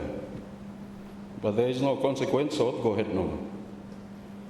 So when you look at this fellow report, a lot have lean on demand side here. Also people not ask a lot. So they try to address the demand side of corruption. But the supply side is worse here. The people that funnel a lot of money are a lot of people here. So you mean to say, oh, no, I'm wrong. Money demand or money supply? To feel everyone wrong for sure, but someone's doing a much better job here. That is why we have this problem. So as you may look through this fellow report here and the action plan come with him, point below MID is very true here. There are some countries overseas, apart from Singapore, where they have what I call them transnational anti-corruption laws. And Ogata facilitation payment, have no count as bribery law, jurisdiction law. So when they come here and they do whatever, it's called a facilitation payment. Have no bribery. So if anyone take them to court, they're not covered under bribery laws. So these people adjust their laws based on realities on the ground. So they are seen as not corrupt just because facilitation payment, I'm not seen as bribery. And we're seen as very corrupt because we do almost the same thing. So when it comes to adjusting laws, blame me. Very true, we have to look at our own cultural context. The reality is on the ground. Before contracts are thousands, no, this time it's in the millions, going for the billions. Yeah. So of course these things are coming. So may continue for encouraging what public servants blame me. Although we always get the flack for these sort of issues, it's not all of you here. Some of you are doing a good job. And may continue for encouraging me, fella. Go ahead and do what you may be paid for and you may entrust me for doing. But as long as there's discretion, a lot of officers blaming discretion or license, processes, contracts, corruption must stay. So halfway me address him, balance him, that one I'm up to you. I think that one was a short contribution for me, and I'll add on to more when we go along the actual document. Thank you, sir. Thank you, Honourable Member. Let me give the floor to Honourable MP for Istarare. Thank you, Mr. Speaker, and thank you, Leader of Opposition, for moving the motion that Parliament resolves itself into the Committee of the Whole House to consider National Parliament Paper Number 1 of 2024 National Anti-Corruption Strategy. Thank you for bringing this to the floor, and I appreciate all the discussions and debates that we're having here on this very important topic. I think I agree with all previous speakers in the sense that corruption is global. It's everywhere. I think you may accept him that one. In fact, Mr. Speaker, I think you sabe, there was only one place in history that there was no corruption, a corruption-free zone, a Garden of Eden. The Garden of Eden was a corruption-free zone until the fall now. I'm creating come now, you may everyone tackle that one now. So I think Member for South Guadalcanal and Minister for MRD has a good point in terms of importance of linking back to our morals and our standards that is God-given. So that is something that we continue to struggle with, Mr. Speaker, sir, in terms of human beings and the human condition that we're in. Part of the human fallen nature, I suppose. But let me not go into theology too much. I think we're talking about the strategy over here. But I think it's good to perhaps put the context in terms of the more global context of anti-corruption and how it has now gotten to our shores under the current system that we have employed, which is the democratic system.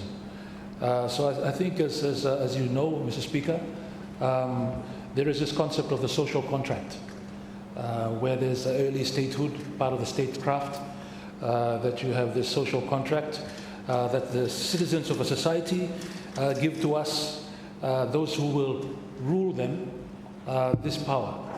But the contract is that, yes, you get that power, but you're also accountable for it. It's not something that you use and wield without any responsibility or without any consequence. So I think that that context is important in terms of how it was set out by the thinkers back then and philosophers like, you will know, Mr. Speaker, Rousseau, Hobbes, Locke. These are people who set up structures of the state that we now have here. They're very much Western, European part where Hemstad come from here. So we are now at the receiving end of that system that was set already a few centuries ago. But I think it's now led to the efforts that are done internationally with the UN Anti-Corruption Convention. And that's very important, I think, just to know the context that we are coming into in terms of our own strategy that the Minister for Public Service just saying, rightly so, that we are trying to localize, domesticize this international treaty or convention. I think what's been shared here is very, very true. What we should go away from in terms of our strategy is this normalization of corruption or corrupt practices. that has become so normal that abnormality is the new normal. Things that are very, very abnormal and also start to become normalized. And people start to accept that, Mr. Speaker, as how would we name? That's how it is. I think we need to put a stop to that kind of conditioning by our people to start thinking that I have to do this, I have to pay this for this to happen. And that's a concern in terms of, I think, a strategy that we try to put up here. Should need to look at that normalization of corrupt practices or abnormal malpractice that's already happening in our public service and even leaders, Mr. Speaker says. So all of us around here, and me also inside all of this here. But I think it's important that whatever we do, we try to stop this normalization that is starting to creep into the psyche of our people, and they are starting to feel that things might be corrupt, but can't say now. And part of government now, that sort of thing. Of course, corruption will take time. We can perhaps only mitigate it or minimize it to the best we can, but the human heart, the human condition, if what no sabe lo God blogota, if Jesus no stop lo heart, hey, everything goes. You may go ahead no more now. So I think that's all incumbent upon all of us to put that into our own perspective, Mr. Speaker, sir. But I think it comes down with that famous saying that even Hollywood has put into some of its movies. I'm a big movie buff, Mr. Speaker, sir. Interest in Muslim movie, Spider-Man. Uncle Bro Spider-Man, Uncle Ben. I'm telling Spider-Man Peter Parker. I'm saying, you sabe, a nephew. With great power comes great responsibility. Going back to the social contract, that you me got a big power. You me, where me sit down around here, those are in public offices that are sitting there to serve people using public funds. That is something that is a huge responsibility that comes with that great power.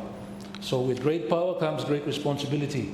Mr. Speaker, I think that one, no matter picking in by him by itself or understand him, but it's very important that we start to look at issues like that. In terms of translating international standards to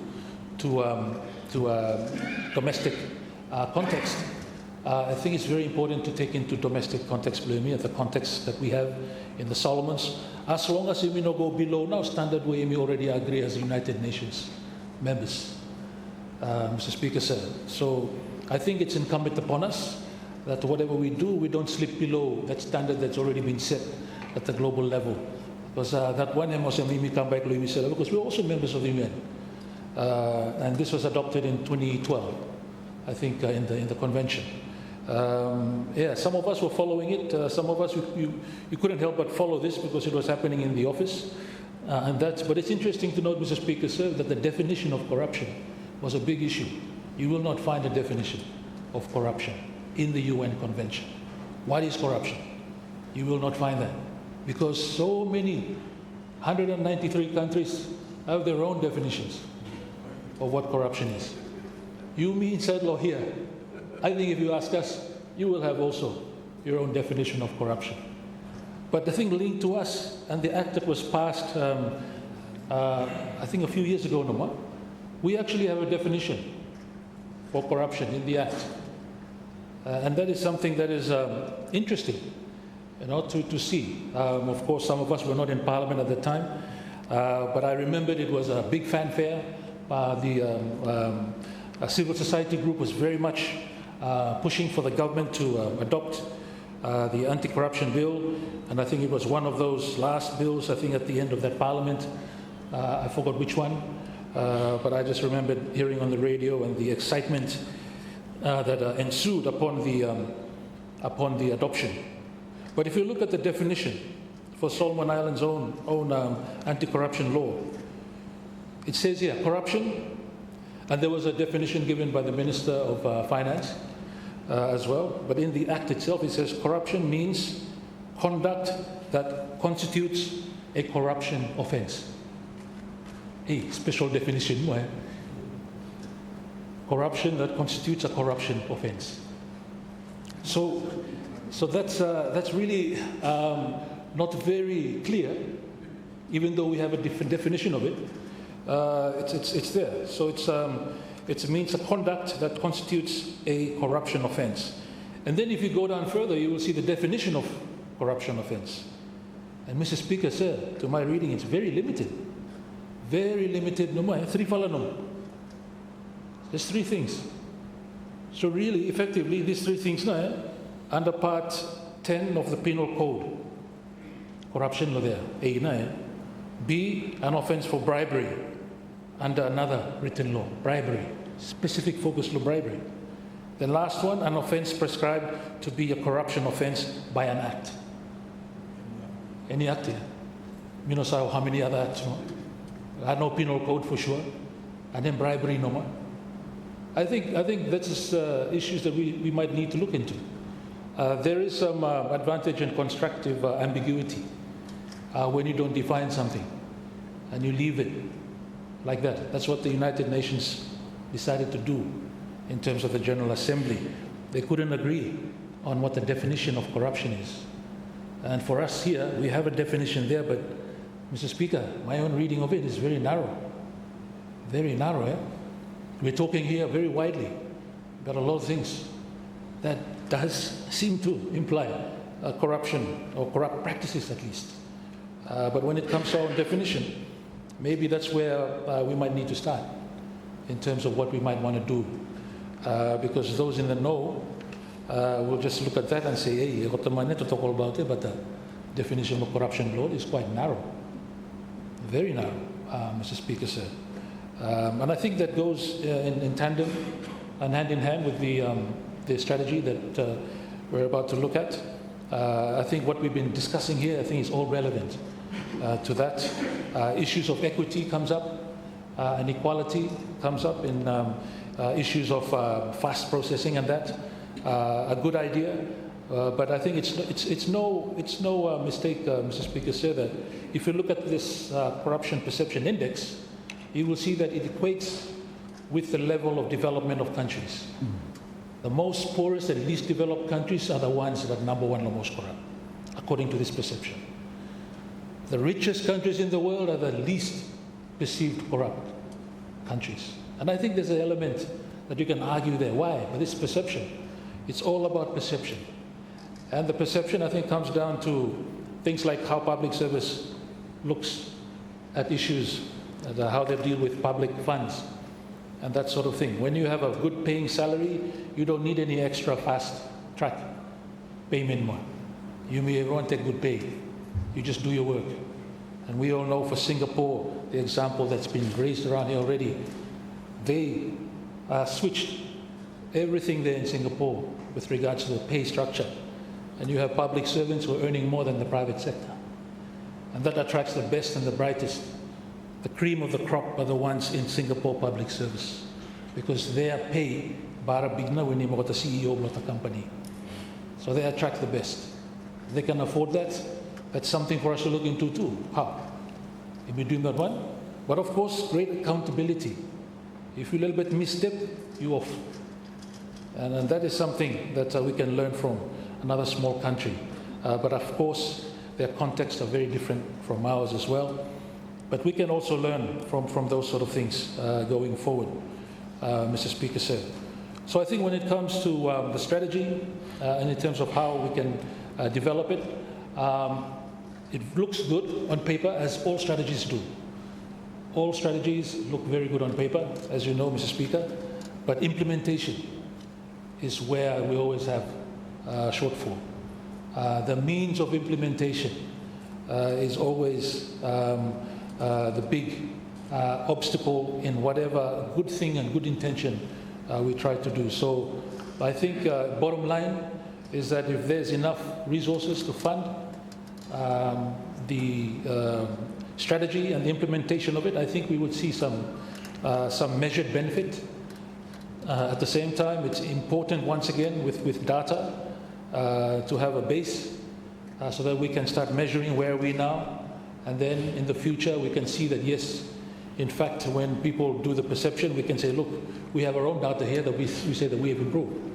And not just be based on your perception. The methodology might be wrong for your one, that sort of thing. But I think it's important for us to also have the data part of it to ensure that the baseline is set so that we can start measuring meaningfully what we're doing in terms of implementation of this anti-corruption strategy that we have. But I think some of the fundamental issues might need to be addressed. Definition of corruption, that one I think needs to be addressed. That's already in the books. That's something that we might have to look into again. And perhaps GNUT might like to discuss that internally as well, and then we can see what we can do going forward. Because I think that has a big impact on whatever we do here. If the definition of corruption is only quite narrowly defined, then this strategy is just for those narrow parts only. Is that what it is? Or do we need to not refer too much to the act in there, but do more about other good practices and good governance strategies that also contribute towards reducing corruption in the country? Mr. Speaker, sir, I very much support this motion because we really need to do something about corruption here in this country. And I think when we deal with that, good governance will come in automatically as an outcome of reducing corruption. Good governance, including other efforts that are surrounding good governance, will help. I would like to think that SINU, our academic institutions, can play a part here as well, so that people can go and enroll in courses there about corruption or anti-corruption, and particularly good governance. You know, good governance, I think, is something that I'm sure SINU might be interested in hosting particular courses on good governance, so that Solomon Islands can be the beacon of light when it comes to good governance in the Pacific region and beyond. With those few words, Mr. Speaker, sir, I support the motion and I resume my seat. Thank you.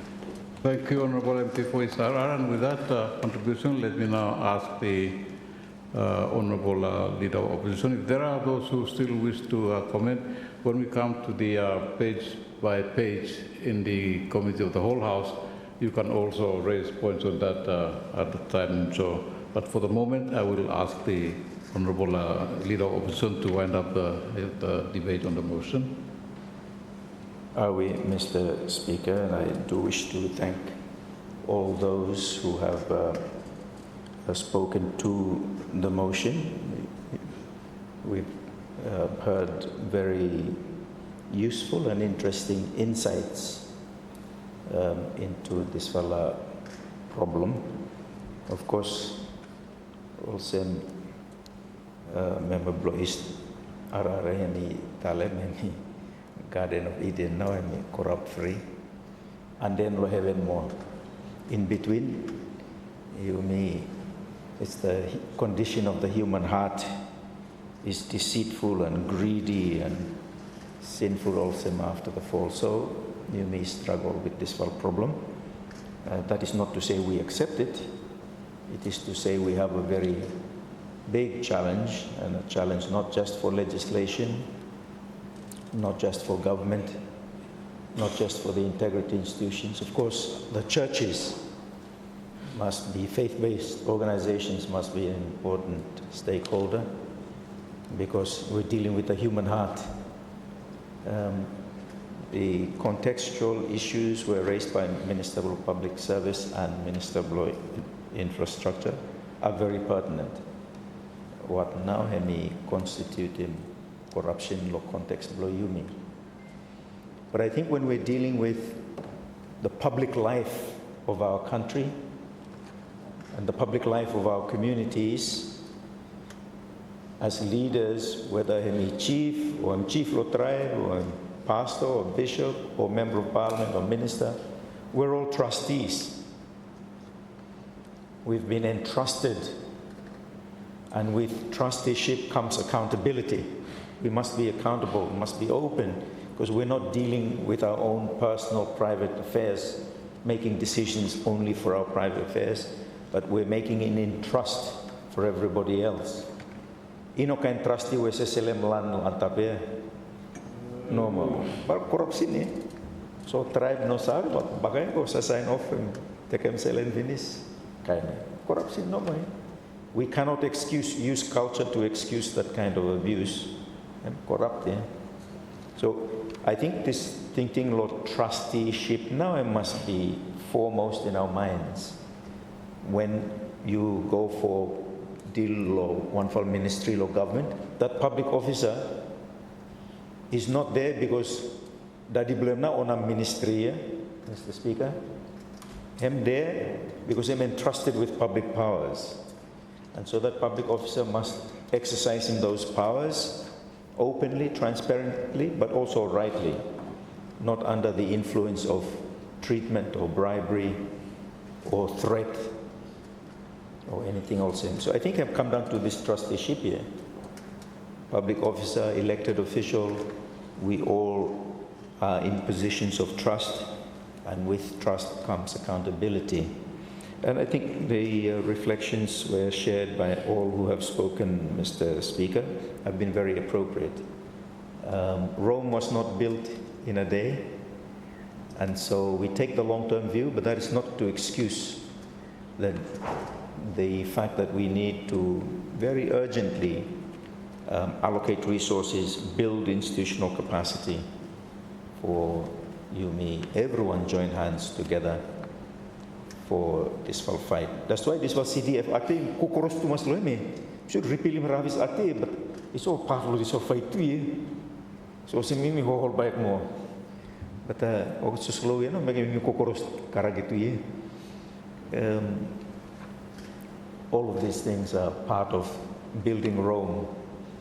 Well, we hope not Rome, but building Solomon Islands, building better governance, right governance in our country, and raising better understanding. The issues law illicit wealth, also former commissioner law tax.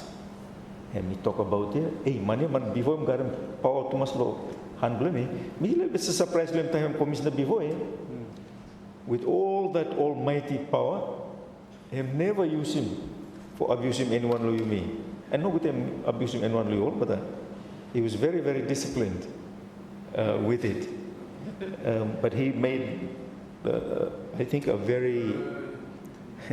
he raised a very pertinent question, the sanctity of the confidential secrecy of information where I'm under long authority. Man commissioner, man more powerful than commissioner of police, commissioner of inland revenue. And Minister of Law Lands himself, because I'm senior manager law inland revenue. And so I think it's part of the institutional, come inside law strategy document to it, part of institutional capacity where you must look like a part of a zero tolerance. If you mean like zero tolerance, we leave nothing to chance. And so we look at everything that will help in that fight to harness it to the fight. So I do thank everybody who have spoken, and therefore, sir, beg to move that Parliament resolves itself into Committee of the Whole House to consider National Parliament Paper number 1 of 2024, the National Anti-Corruption Strategy. Thank you. Thank you, Honourable Leader of Opposition. Honourable members, I will now put the question. The question is that Parliament resolves itself into the Committee of the Whole House to consider National Paper number 1 of 2024, the National Anti-Corruption Strategy. All those in favour, please say aye. Aye. Those against say no. I think the ayes have it. The ayes have it. The House will now resolve into the Committee of the Whole House. Unfortunately, I want us to dispose of this job before we finally adjourn. So we'll go straight into the Committee of the Whole House.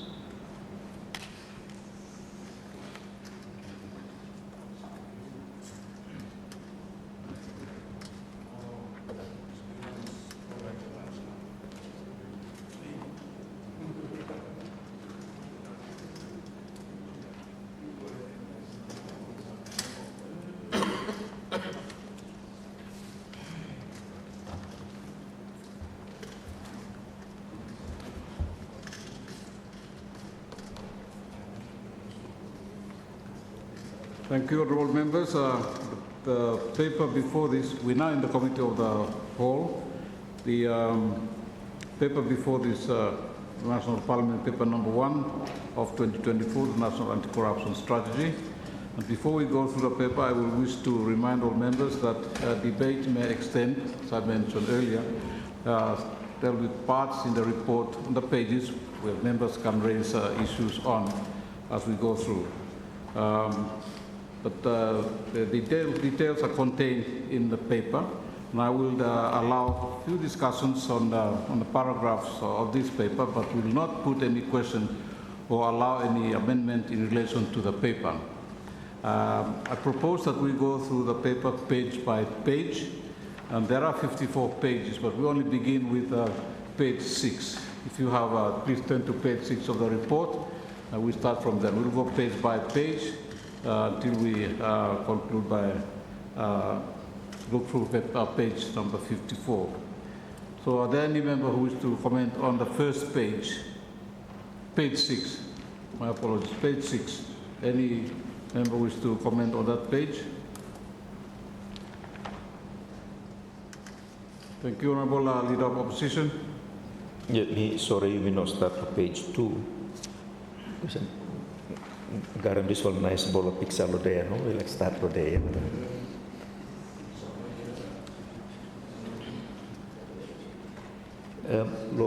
Page 6 here, Mr. Chairman.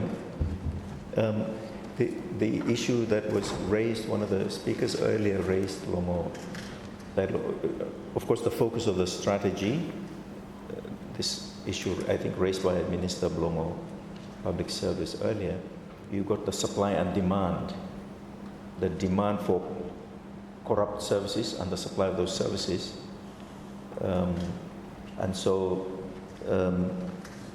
over the legislation you may of course, CCAC, and over integrity institutions, Kokasimo the General, the focus is on the public sector. It's for private sector part lo hemia now. Okay, now demand them corrupt services here. Thinking around them, perhaps a more detailed discussion later in the document. But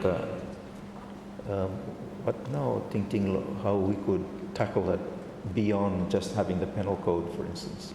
Thank you. Thank you. Mr. Questions there. Any member wish to comment on the observation? Thank you, Honourable Prime Minister. Thank you, Mr. Chairman. Let me thank the Leader of Opposition for that observation. Yes, tackling corruption is a challenge not only in the public sector, but it also involves the private sector. I've taken note of that. I think somewhere in the document there is some reference to that. But also, I think in the annex, the action plan 2024 to 2027, there could be references there as well, where involving the private sector as well. Thank you, Chair. Thank you. Page 7. Sorry, Honourable MP for West Arare. Thank you, Chairman. Just follow up no more point raised by the Leader of the Opposition in terms of the public sector and private sector. Me observation below me also, Chairman, if you may strengthen him of the public sector agents and agencies, private sector is all about money and time. They come and into something. If time block at them 1 week, you know to hurry up, or go for to some. So I sort of resort to if you may bara put more resources there and strengthen or the agents play me. I think public sector by me address private sector by me addressing the Chairman. That's my observation. Thank you, Chairman. Thank you, Honourable Member, Honourable Prime Minister. Chairman, yes, as I've said, there is reference to how we will engage the private sector, and that's on page 28. Ensure private sector rejects corruption and operates accountably and lawfully. So probably when we come to page 28, the section on the private sector, we can have discussions on that as well. Thank you. Thank you, Honourable Prime Minister. Page 7. Sorry, Honourable Leader of the Independent. Sorry, thank you, Chair. I know that you started now, page 6 here, but just question of clarity no more on a phrasing that's used on page 2, because I think we're going to be referring to the same.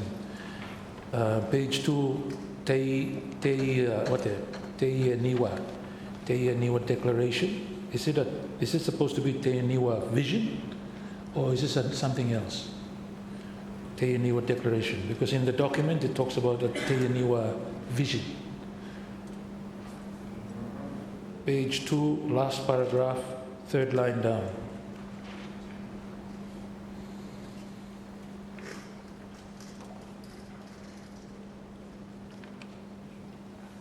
Thank you, Honourable Prime Minister. Thank you, Mr. Chairman. Thank you, colleague. Honourable Easter. It's the Te Niwa Vision. I think it should be Vision. Thank you. Thank you. Page 7. Any comments on page 7? None. I'll go straight to page 8. Any comments on page 8? Especially on the 2020 validation process on that note.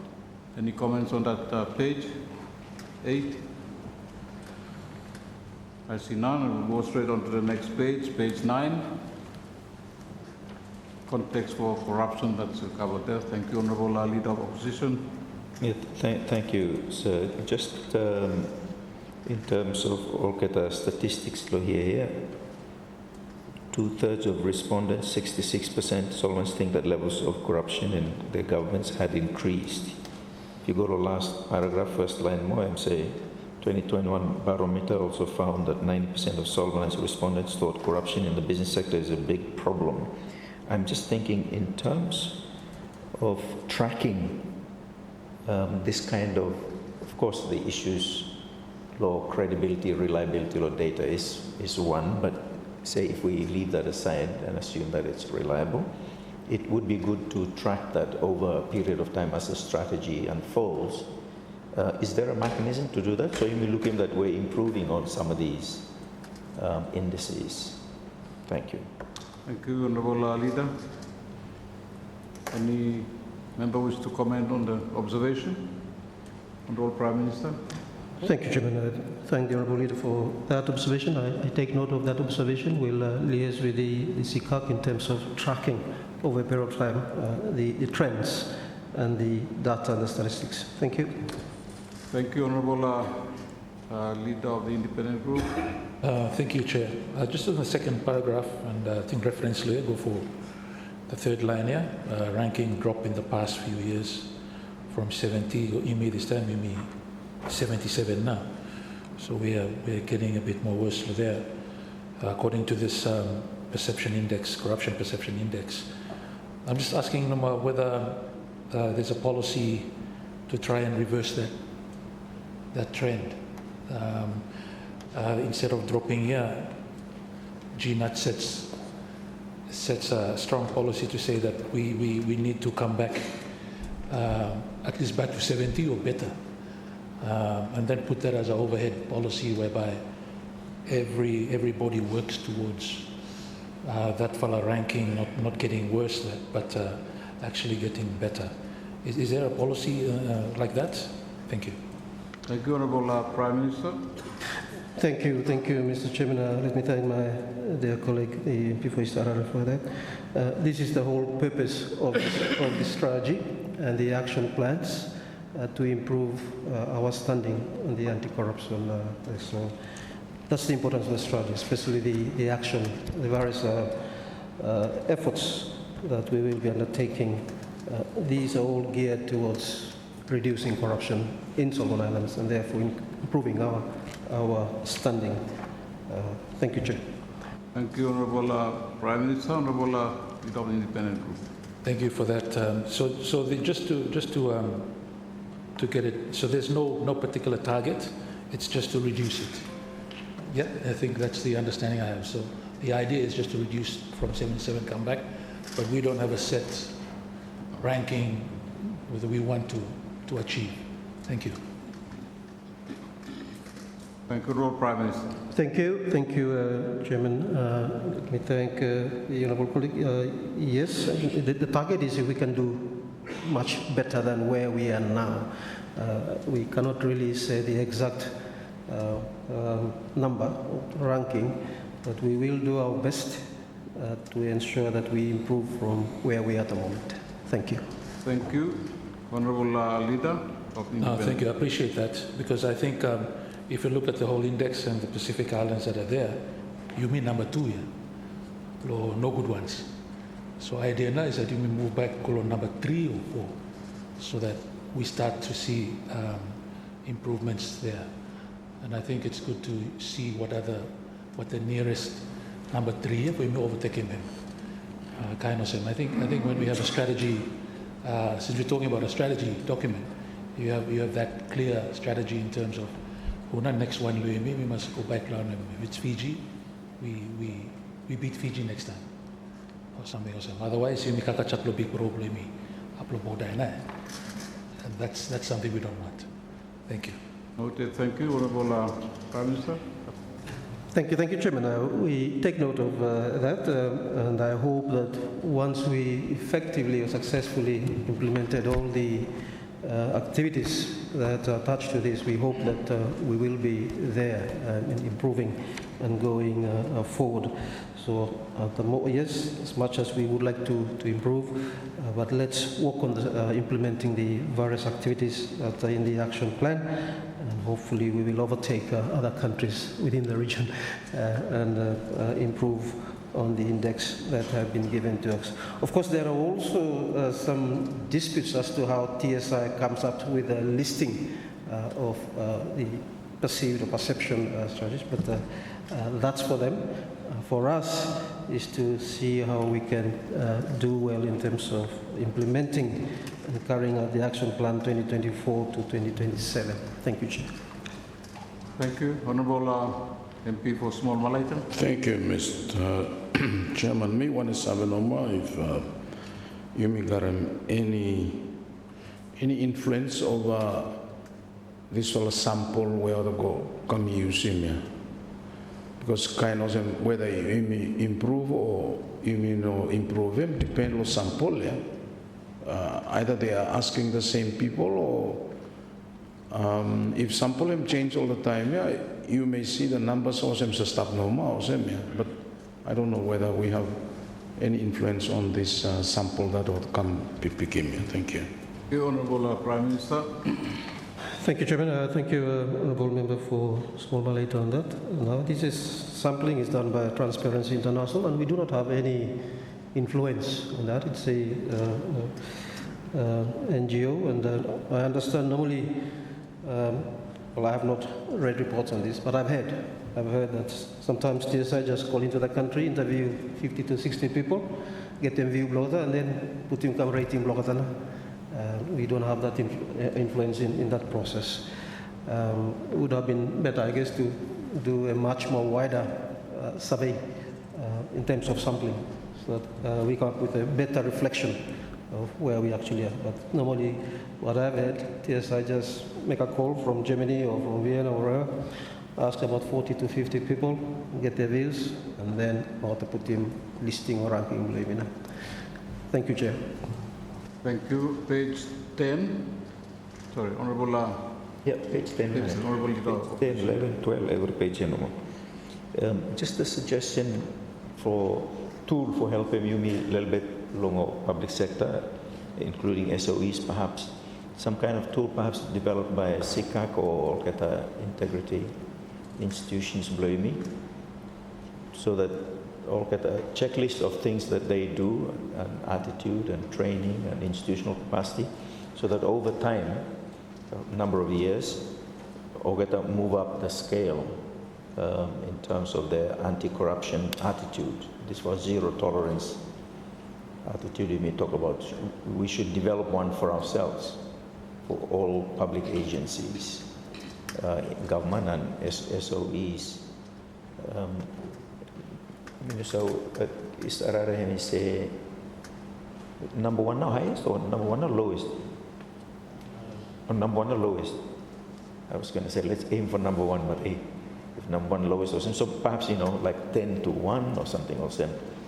And then Then we have regular reporting back to Parliament on departments or SOEs that are making too slow a progress. What now with bottleneck here? It becomes useful when we look at SICAP annual report, for example, that this would come up. And then, refine them that tool as you go along, as we learn more. Thank you. Thank you. That's page 10, 11, 12, Honourable Leader of Opposition.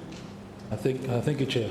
Just on page 10, when it, second to the last paragraph, talks about 4 main categories there. And then category number 3, captured elites. One of now this one, captured elites. Thank you, Chair. Thank you. Thank you, Honourable Prime Minister. Thank you, Chairman. To be honest with you, I was also going to seek clarification from my office as to what actually is captured elites, whether we are being held hostage or what also, but I'll find out that, and probably AG could also assist. That's on page 10, second to the last paragraph, the last line, Attorney General, captured elites, number 3, captured elites.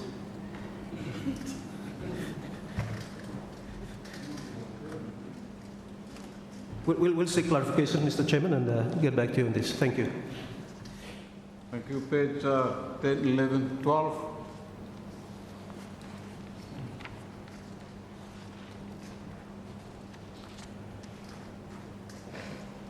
Honourable Leader of Opposition. Yeah, I'm just wondering, we're looking at international standards and regional standards and how we fare regionally. Maybe MSG is a bit too thin for comparative purposes, but throughout the Pacific Islands region, and whether Fiji has had an ICAC for a number of years now. Any of the other Pacific Island countries have something similar, and other institutions, integrity institutions, and where we are placed in terms of institutional capacity. Now, maybe I'm trying to get a sense of. Thank you. Thank you. Honourable Prime Minister. Thank you, Mr. Chairman. Thank you, Leader, for that important question. We are not doing that. We are ahead of behind Fiji in terms of institutions, as we have heard earlier. Even before the passage of the Anti-Corruption Act, we already have institutions that are dealing with integrity or even with the issue of corruption. So we are slightly ahead of a good number of the other Pacific Island countries, of course, a bit behind Fiji. We now have a memorandum of understanding with SICAC and the Fiji equivalent, so that we can also exchange some experiences between us and between them. Thank you. Thank you. Honourable MP for Small Malaita. Thank you, Mr. Chairman. Emilio, page 12? Yep. Yeah, page 12, sir. Law. Second paragraph to the last of that page, yeah. This was the last line here, when we talk about politically exposed persons. I guess let me include him, you, me, everyone, Lohiana, sir. Me understand them, sir, that this one, it's now kind of flagged as part of an important policy law, the commercial banks, the Solomon Islands. Perhaps Attorney General in his capacity as you know, later, explain him come normal or committee. How is this to be seen? Thank you. Thank you, Honourable Member. Honourable Attorney General. Thank you, Mr. Chairman. Thank you, MP, for Small Malaita for that question. Politically exposed persons or PEPs, and basically everyone where you me especially in Sierra here were politically exposed. No? So that category is assigned to as it's a law anti-money laundering in terms of FATF recommendations where so whenever we open a bank account, that status is pegged to each one. So times lending me put him in, you go deposit him, they will be asking you where'd you get that funds from. This you as a politically exposed person, looking at we need for. I got a more robust transparency, or you say scrutinizing me more than the others. So that's why they tag us with that label. Thank you, Mr. Chair. Thank you, Honourable Attorney General. Honourable MP for Small Malaitan. So it would also include over the beginning over 18, block politicians and public officers. Maybe that one. AG sabe confirme o no? Thank you, Honourable Attorney General. Mr. Chairman, Abami double check that one. My recollection is maybe not, but I'll double check. Okay. And then bring it. Thank you. Page 1314, Honourable Leader of Independent. Sorry, Chair, just on 12 again, Noma, and just the politically exposed persons here. I see in brackets there examples, politicians and senior governments, but is there a definition more clearer than politically exposed in the brackets here? Is there a way we can find who know what are politically exposed here?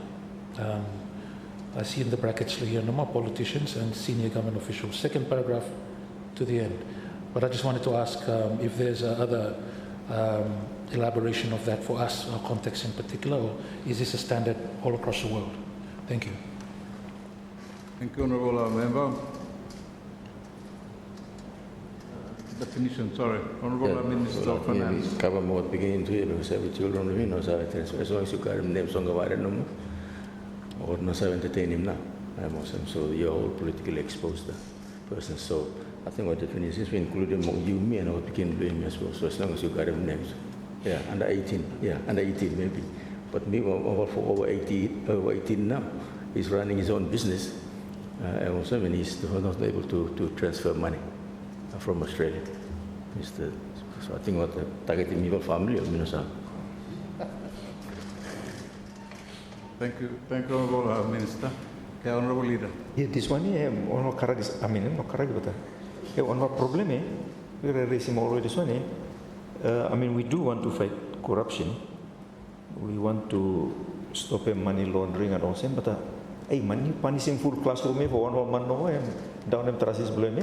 And you punishing full traces, full classroom. I'm not straight, Mr. Seaman. It's manual language. Oh yeah. Traces no straight. Okay. So I asked this question before, what can we do about this? And me find them hard for taking loan now. Then picking loan is same too. Doing what would not be, run them own business plan, I'm adult now. But problem too much. Or treating them also me one of criminal now. If money a little bit fit him, because man got stuck selling me, no anything here. Hey, which one? So is there some way we can mitigate this so that any reasonable little bit, man? Treating me also am suspicious people now, man. Noted. Comments on Honourable Attorney General. Thank you, Mr. Chairman, and thank you, Leader of the Official Opposition. I also want to refer back to a question to Leader of the Independent. Politically exposed person him defined under Money Laundering and Proceeds of Crime Act. If you go backly, this is Amendment Law 2010. By me reading definition below him, it means an individual who is or has been entrusted with a prominent public function in Solomon Islands or another country, such as a head of state or of government, minister, judge, a member of legislature, the head of government department or statutory body, and any other prescribed person, includes any spouse, child, brother or sister or parent, brother-in-law, sister-in-law or parent-in-law, or close associate of such person. So him go wide for good night. So whoever linked to a politically exposed person, let's say member of parliament, I think it could be 3 layers removed, so even or 5 layers removed, because even your close associate would be caught under that politically exposed person definition.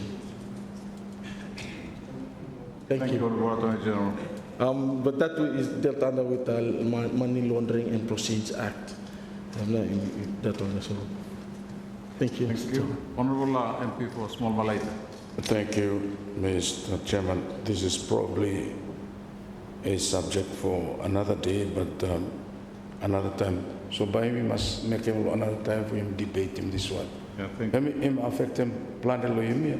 Yuval man what beginning lo yuvala or under 18, am I right? But you wait. Under 18 too? Aye. So for opening him account hard, yeah. Then go take him out selling by hard too. So will account yeah. Or him stop no more what no sub operating. We raising this one with them 2 banks finished, but not one by we go raising with them out now or what lo central bank. But I suppose we come under AMLC and FATF role law here. So probably hemi subject law nara discussion. But I think hemi something whereby we must do something law because sir, each one lo yumi lo here garem some follow you all garem family or some stakaya. Time out go work in business and make him country for economy and run here. This economy and by suppressed time people not doing business because banks or the refusing mortgage based on PEP policy. Have not issue blame me.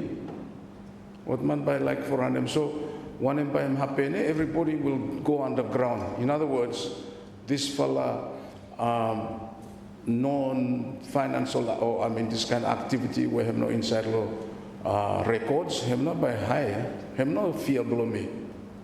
So everyone store him customer or inside law mattress and in kind by him no one of them happen. But him serious matter for the country and for our economy and our financial system given the size of the system in Garan him no more a little bit concerned below me. Thank you. Thank you. Page 13, 14. Any comments on those 2 pages? Any page of those 2? Just the, thank you, Chairman. Just the suggestion by Minister Blongo, public service in terms of the number of institutions you may Garen, whether part of the strategy would be a continual exploration of rationalizing those organizations, perhaps bringing them under one roof or under one organization or kind of something also, so that there's better use of resources, scarce resources. Thank you. Thank you. Honorable Prime Minister. Thank you, Chairman. I think on that, what has been happening is SICAC has been concluding memorandum of understandings with some of these integrity institutions, like SICAC with the Ombudsman's Commission, SICAC with the Leadership Code Commission, and one more. I think there are 2 or 3 more similar memorandums that they will conclude so that they can work together, but also see where the overlaps or the gaps are. So the most have been signed. I think 3 so far, another 2 or 3 more to go, relating to the point where the leader of opposition has raised. But Chairman, if you allow me, going back earlier to the definition of captured elites or elite capture. Elite capture is a form of corruption whereby public resources are biased for the benefit of a few individuals of superior social status in detriment to the welfare of the larger population. So that's the definition we managed to get for elite capture. Thank you. Thank you. Honorable Leader. Yeah, thank you. Just going back to the issue law, a more rationalized platform of the various organizations, institutions, integrity, and the issue of who polices the integrity institutions. Of course, the police, they have professional standards, but if professional standards become corrupt more, or no policing officers, for example. So if SICAC, for example, and become corrupt, who no, or keep watch lo SICAC or any of the other organizations, so that we're sure that they're watching us, but they're also being watched. We're all human beings after all. Thank you. Thank you. Any comment on that? Honorable Attorney General. Thank you, Mr. Chairman. Thank you, Leader of the Official Opposition, for that question. Currently, I think all the integrity institutions are the last line of defense. However, the one initiative we are embarking on with the Ministry of Justice and Legal Affairs and my office is coming up with an Attorney General's Act, which actually legislating the Attorney General's guardian of public interest common law principle. Now, with that one, Attorney General or Solicitor General can enforce guardian power for going step in and enforcing any breaches or something. So that could also be some initiative that it could help for you as another line of defense. This one. Thank you, Mr. Chairman. Thank you, Honorable Attorney General. Honorable MP for Small Malaita. Sorry, West Aral. Thank you, Chairman. Thank you for you look seven or West Aral. Page 14, me just like for observing also, Mr. Chairman, independent integrity bodies, yeah. Hemi already pointed out law interventions, law motion or contribution to the motion resources now. Because small resources make him okata by okata just to team okata office worker no sabi even go out with him okata mandates okata for team awareness to okata wakaya. So we just like for resystem and just observe Muslim. Thank you. Thank you, Honorable Member. Page 14, 15. Honorable Leader. Just for Adam, this was a matter last year when we were reviewing the standing orders, but by Chairman of the House Committee, they can come back more after you workshop and more revised standing orders here. The new standing committee proposed in that review, where the standing committee on governance and integrity, I think, public integrity, so that integrity institutions here would report to Parliament through that fella committee, including, I think, Electoral Commission was the discussion then. Of course, answering on the floor will still be with the Prime Minister, but they become organs of Parliament. So it'll be an interesting discussion, seeing how their independence will be, whether it's going to be enhanced under that kind of framework. I mean, important one time in my workshop, revised standing orders for Luluk Lohem Moa. Thank you. Thank you. Noted, Honorable Leader. Page 17, 18. Honorable Leader of Independent. Sorry. Just on page 15, I mean, like I ask a quick one, Janus Task Force. Body I'm still stuck. Or you mean no, I am not too much. One time not active too much, but then a little bit silent. So page 15, Janus Task Force listed as enforcement justice bodies. What na status below Janus this time? Thanks. Thank you, Honorable Attorney General. Thank you, Mr. Chairman. Thank you, Leader for Independent, for that question. Yes, last I heard it's still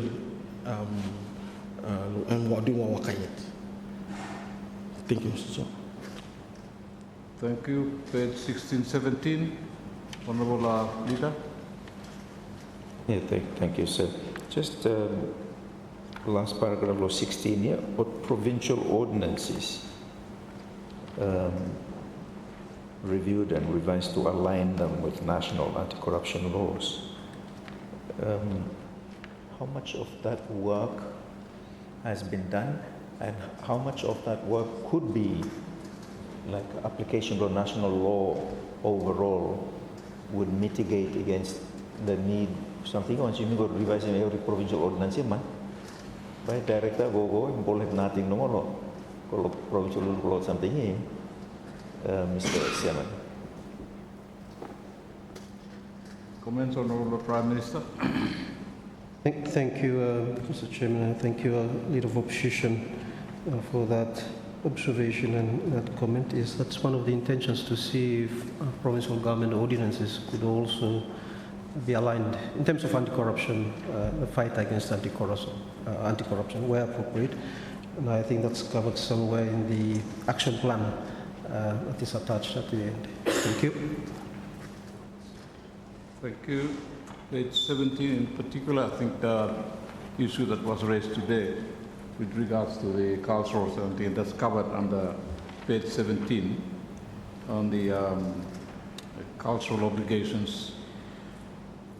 It's already captured in the report that was made today. I'm just mentioning that, because otherwise it's an issue that's already captured under the report. Thank you. It's page 17. Page 18, 19, sorry, Honourable Leader of Opposition. Yeah, I just wanted to register my appreciation for this section, this part 5. It was really very, very good in terms of articulating Ogata challenges where sometimes is used as confusion or lack of understanding and becomes a pretext for treatment. And so the document does well in making it clear, both the law and the practice.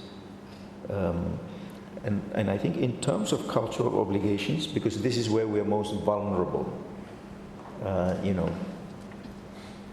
manlo logging, him like license for logging.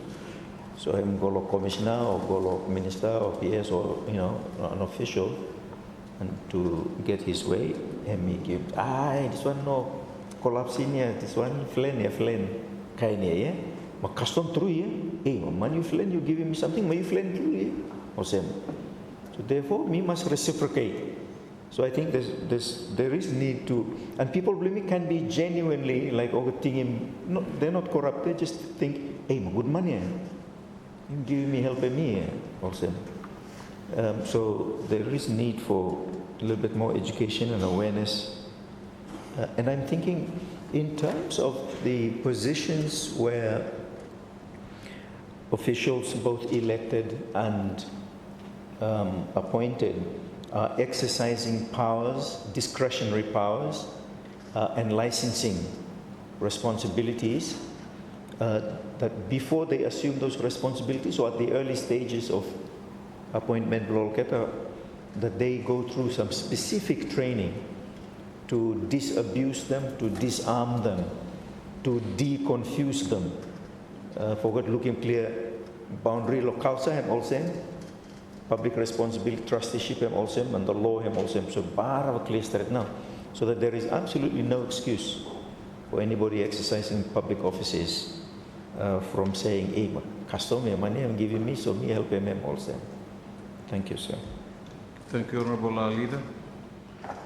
Any comments on that observation? Thank you, Honourable MP for his Are.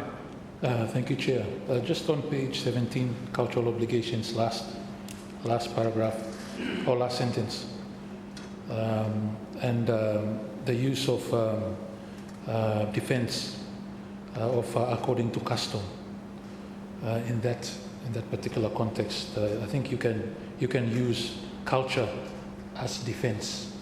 So I just wanted to ask if there's been cases already where this has been utilised for defence in terms of culture, because I note that the onus or the burden of proof is shifted to the defendant to prove the culture part. So I just wanted to ask if there's been cases that this has already been used as a defence. Thank you.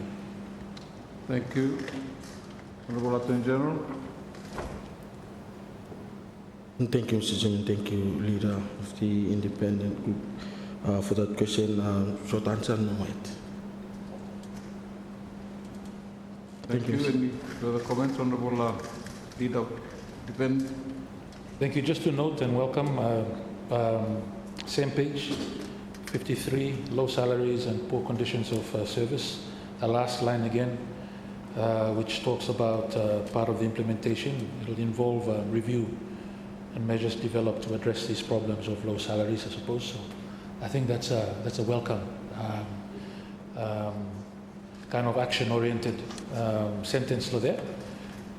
So in terms of what we were talking about in the debate, it's good to see that the report is already, the strategy is already going to be looking at reviewing and developing measures to address the problem of low salaries and poor conditions of service. Thank you. Thank you, Honorable Leader. Any comments on that, Honorable Minister of Public Service? Thank you, Chairman. This point raised by the independent leader. This, in fact, has already been done, and we felt by it's part of the public services bill. So this one is actually completed. Some officers will now be contracted, no longer permanent, especially level 10 and go up. And then the scheme of service will specific to doctors and lawyers, by expanding to include other professionals. So when they get to a certain level, outside continue go up, instead for, say, for example, a doctor shift and go become an administrator. So that one has been done, and I guess it's a big tick on this one. Thank you. Thank you, Honorable Minister. Honorable Leader.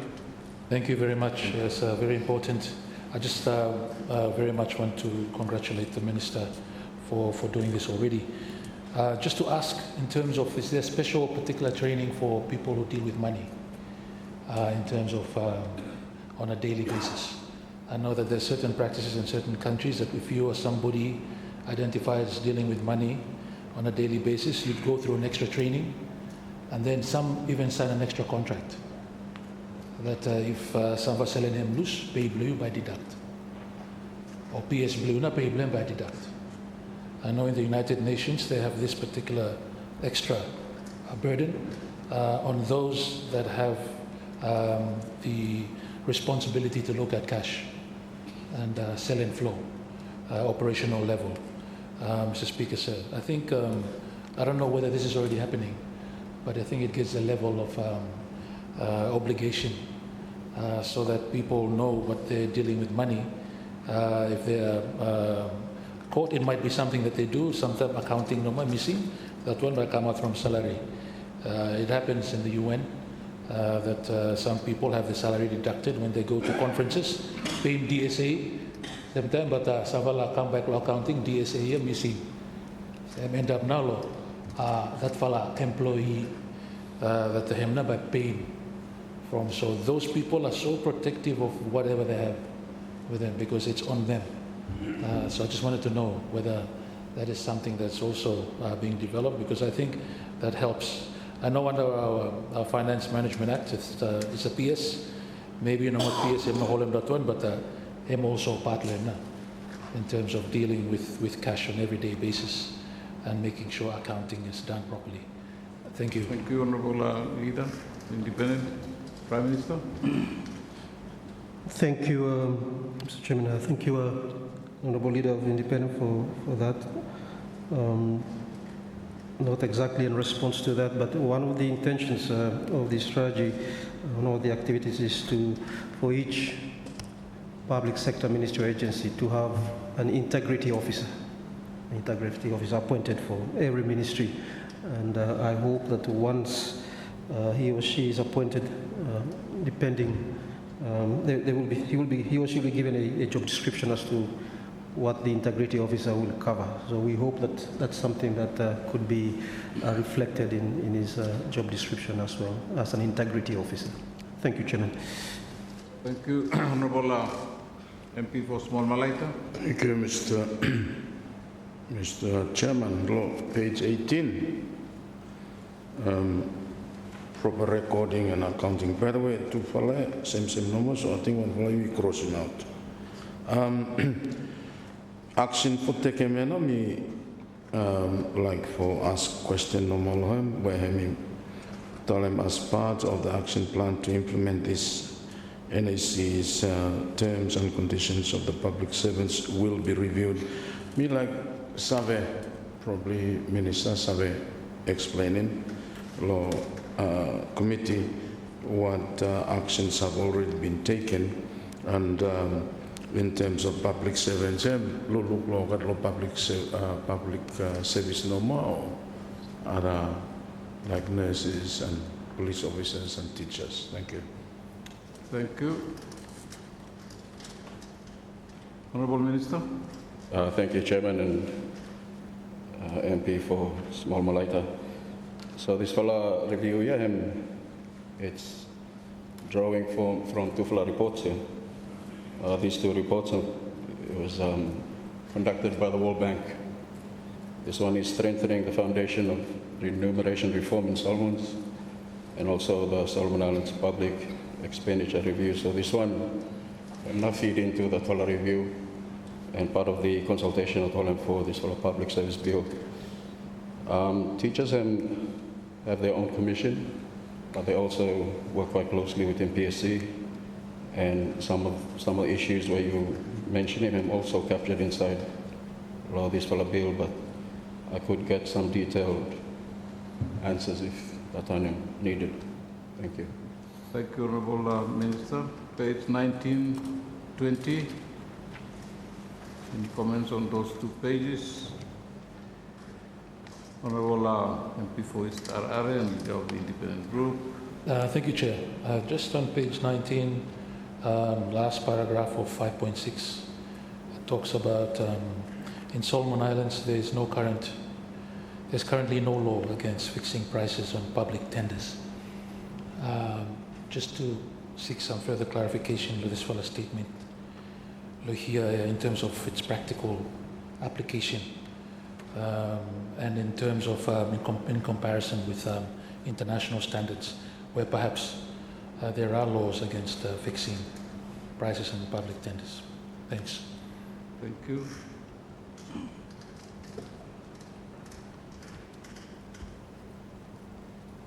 Any comments on that? Unfortunately, Minister. Thank you, Mr. Chairman. I will that's an observation by AEDB and about 16 here.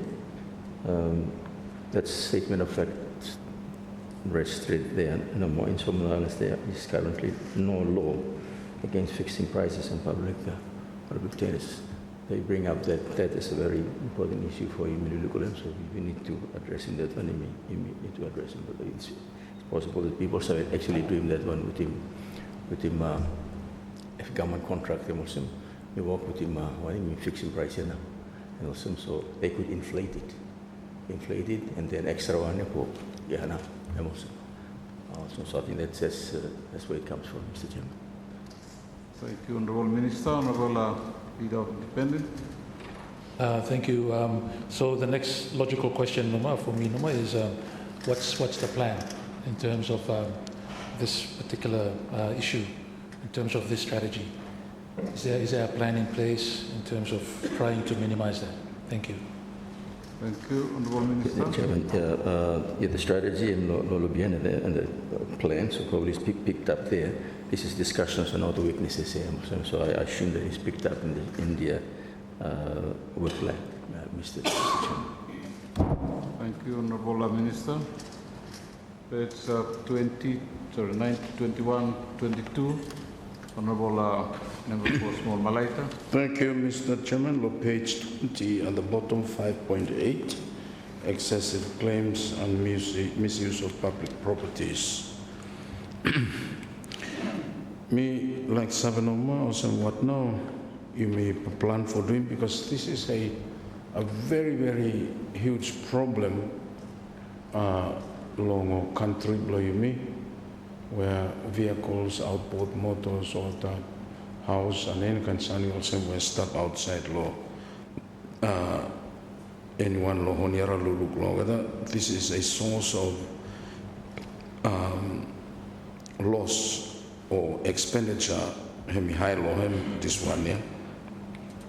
But also the use of all the properties, also Sava gogo kanu belong ita osem hem on hire 50% out of what time we kanu stop ya.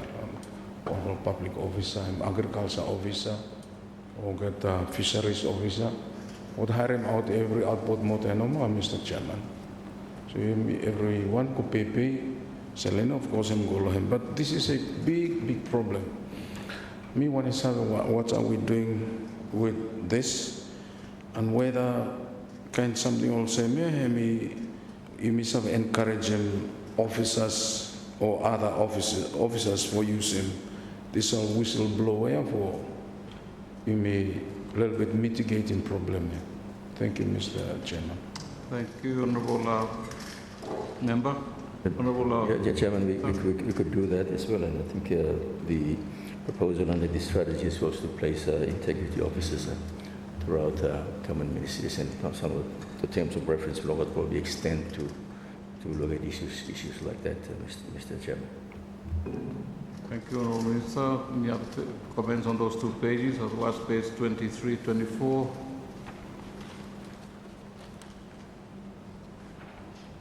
25, 26, or Honourable MP for West Harare. Thank you, Chairman. Start law page 21, kakamia. Word hemi capture him blomina strengthened para appear start time now. I think this all word him important, but what him really comprise him now, I think me tintin around him. Resources, but have no problem all the way no more. And in order for that action plan and or strategy, hem work, I think word there, hem kadam some fala good motives behind him. Me just observe what's in Chairman. Thank you. Any comments? Honourable Minister of Finance. Broad term, Mr. Chairman, it could refer to a lot of things. Financial budget resources is one, of course, manpower is one, proper institutional arrangement, of course, is one for strengthening. But specific areas that term, of course, is picked up as the strategy, Mr. Chairman. Thank you. Page 26, 27. Any comments on those 2 pages? Thank you. 27, 28. The Honourable Leader of Opposition. Yeah, thank you. This one is a good long. Try and address the private sector side long this problem, and of course civil society and communities, and also so strategy goes down to communities. But this links also come back to page 23, training and support to leaders, not just leaders in government departments or parliament or ministers, but leaders more broadly. If leaders knew what their responsibility was in these matters, they're more likely to stand up for it and enforce it. But if we no sabe, then a little bit harder to set standards and expect compliance. Thank you. Thank you, Honourable Leader of Independent. Opposition. Any response, comment on observation? Honourable Prime Minister. Thank you, Chairman. Very briefly, thank you, Leader. We do take note of that very important observation and recommendation, and we look into that. Thank you. Thank you. Pages 29, 30. There is none. Next, on to the next 2 pages, 31, 32.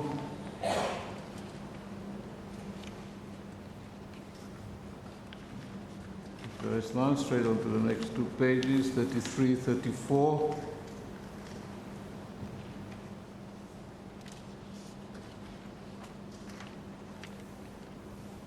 35, 36, Honourable Leader.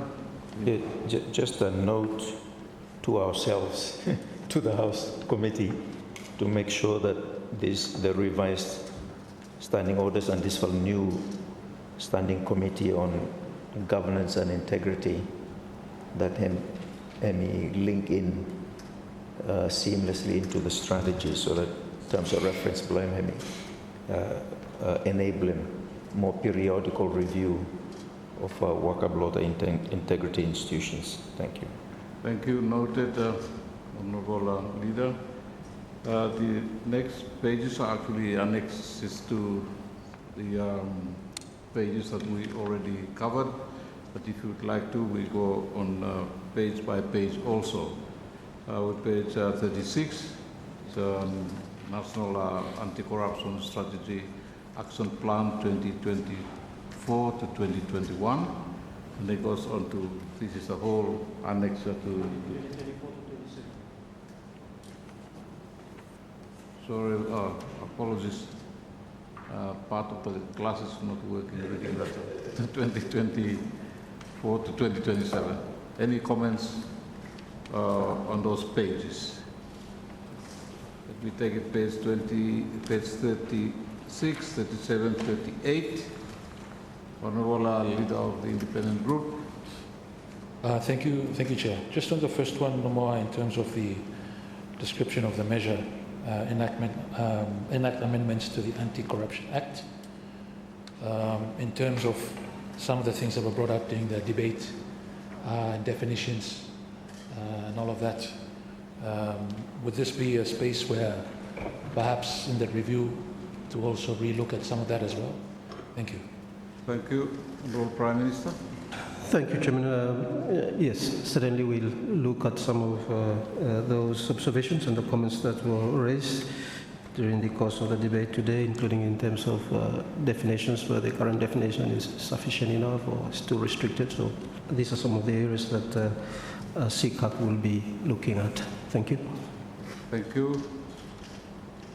Any comments on the following pages, 20, 37, 38?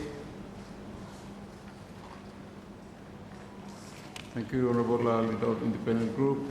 Sorry, it's just back again, just to that same page, but just the bottom one, no more repeal the Mines and Minerals Act 1990 and replace with new bill, and then in brackets, which has been approved by Cabinet. So the new bill has been approved by Cabinet, is that correct? Thank you, Honorable Prime Minister.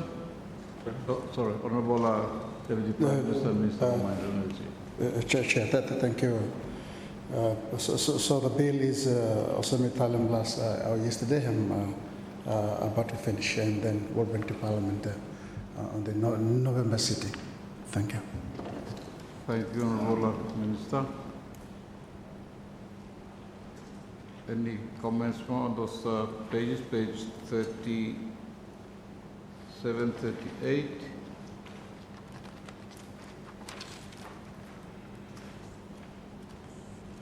$39.40.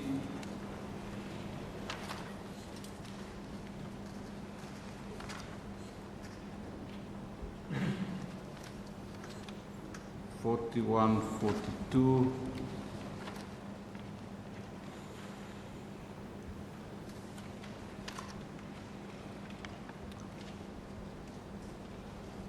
$43.44.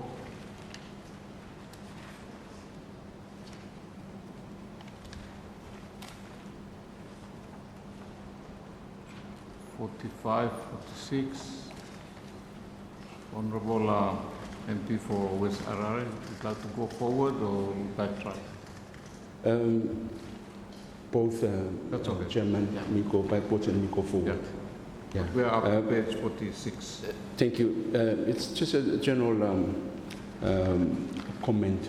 Me look law public service. We can control over men. If officers blame me, or to take them up, they stand to fight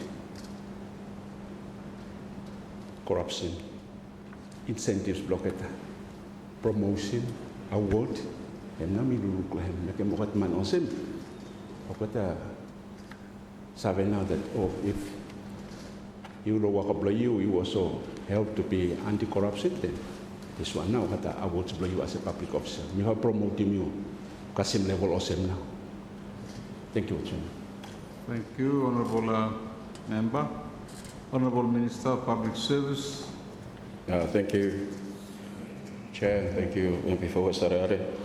The concerns you raise him, it's in fact inside law. I mean, what we described him earlier.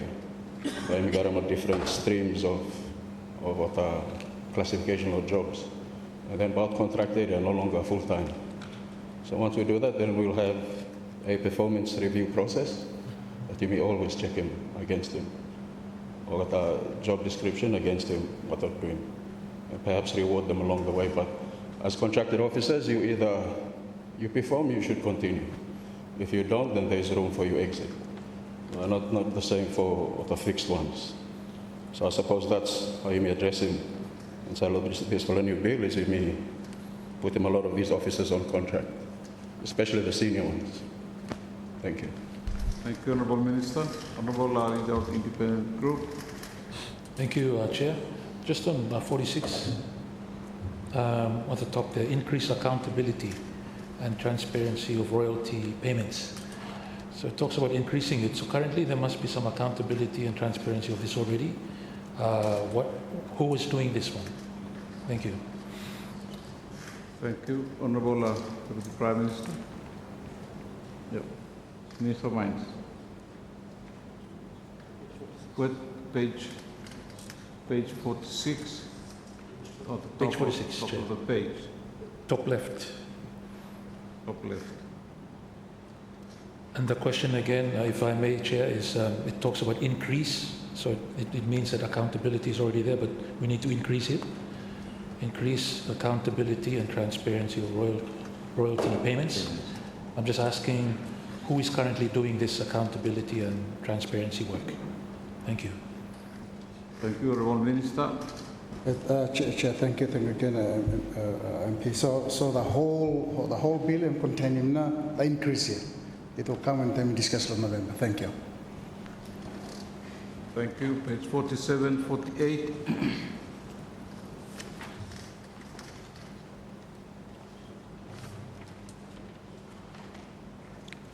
49, 50.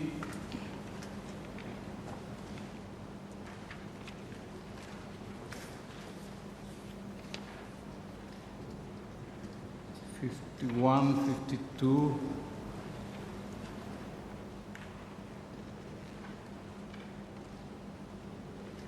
There is none. Last two pages, 53, 54. Thank you. I take it that there are no further comments on those on this page, and therefore, honourable members, the committee has considered National Paper number 1 of 2024, the National Anti-Corruption Strategy, and that concludes proceedings of the Committee of the Whole, and the mover of the motion will report to Parliament when the House resumes.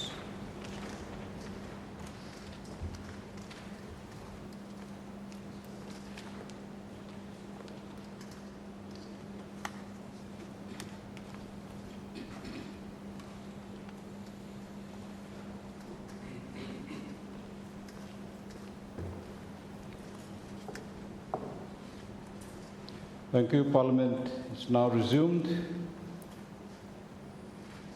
Honourable Member for Akalangalanga and Leader of Opposition. Mr. Speaker, I wish to report to the House that National Parliament Paper number 1 of 2024, the beautiful National Anti-Corruption Strategy, has passed through Committee of the Whole House. Thank you, Honourable Leader. Honourable Members, the member of Akalangalanga has reported, according to Standing Order 18.2, that the Committee of the Whole House has considered a report. The Honourable Prime Minister.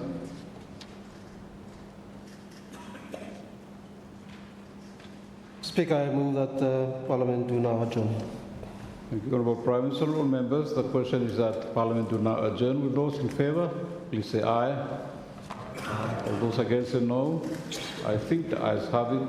The ayes have it. Parliament is now adjourned until 9:30 a.m. on Monday, 16th September 2024.